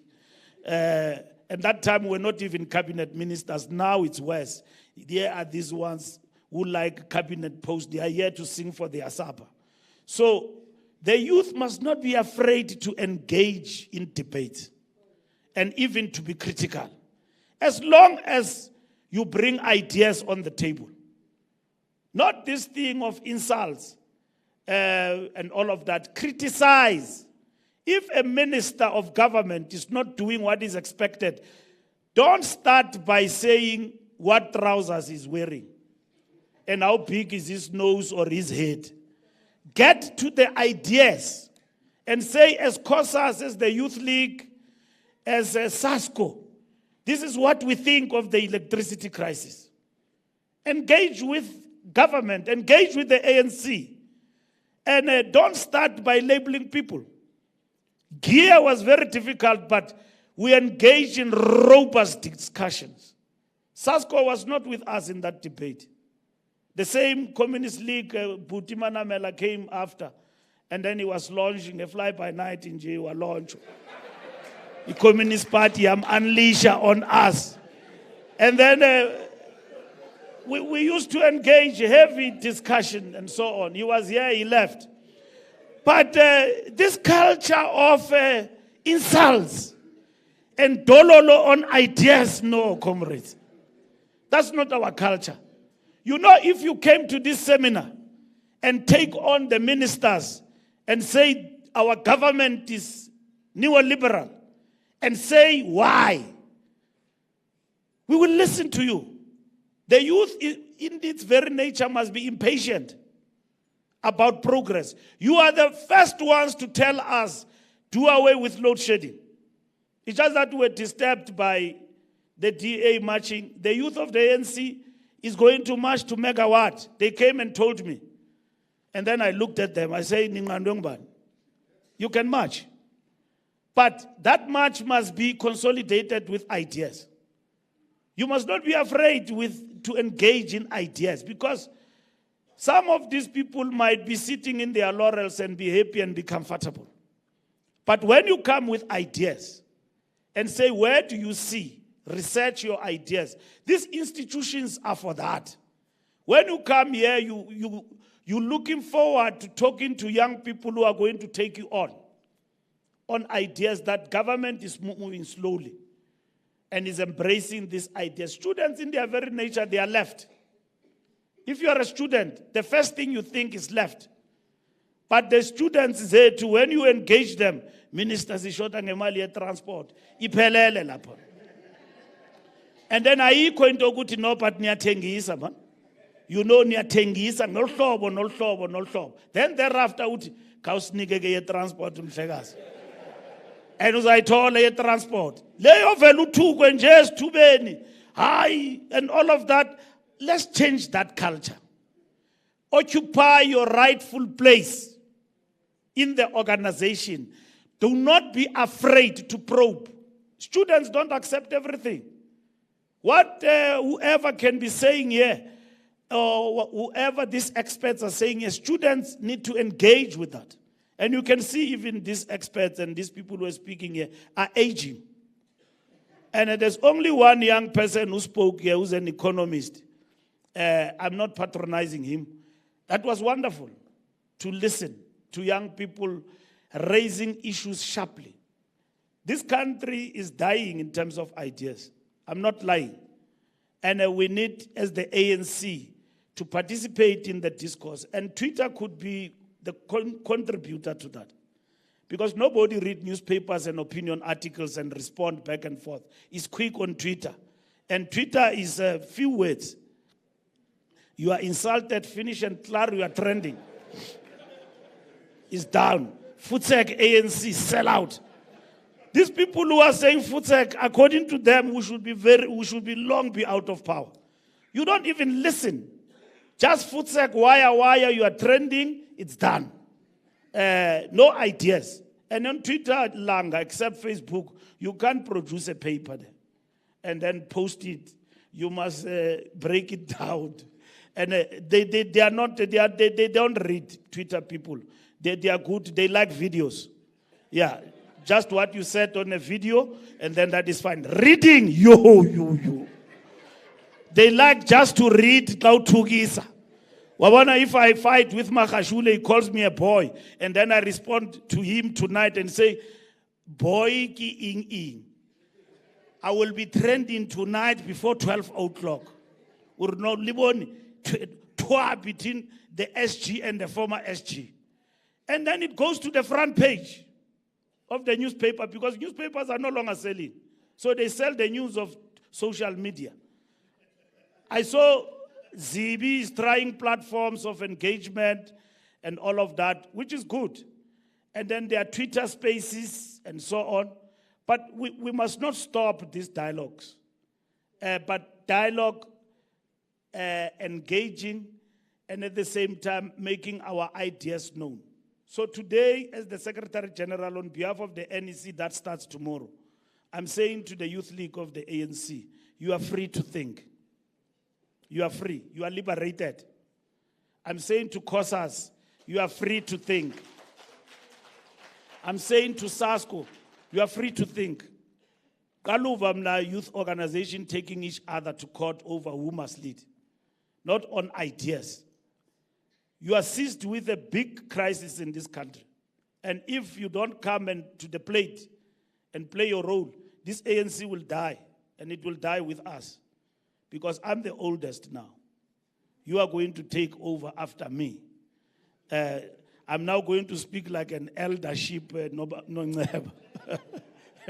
So, but I want to call Sis Pam, because no women spoke here, to do a vote of thanks. And next time, I think our panelists will take into consideration women, and let's just diversify. But I want to thank Langa, Phoebe, and the team at Luthuli House. Fantastic job. And all our panelists, thank you for coming. But Sispam is angapambili.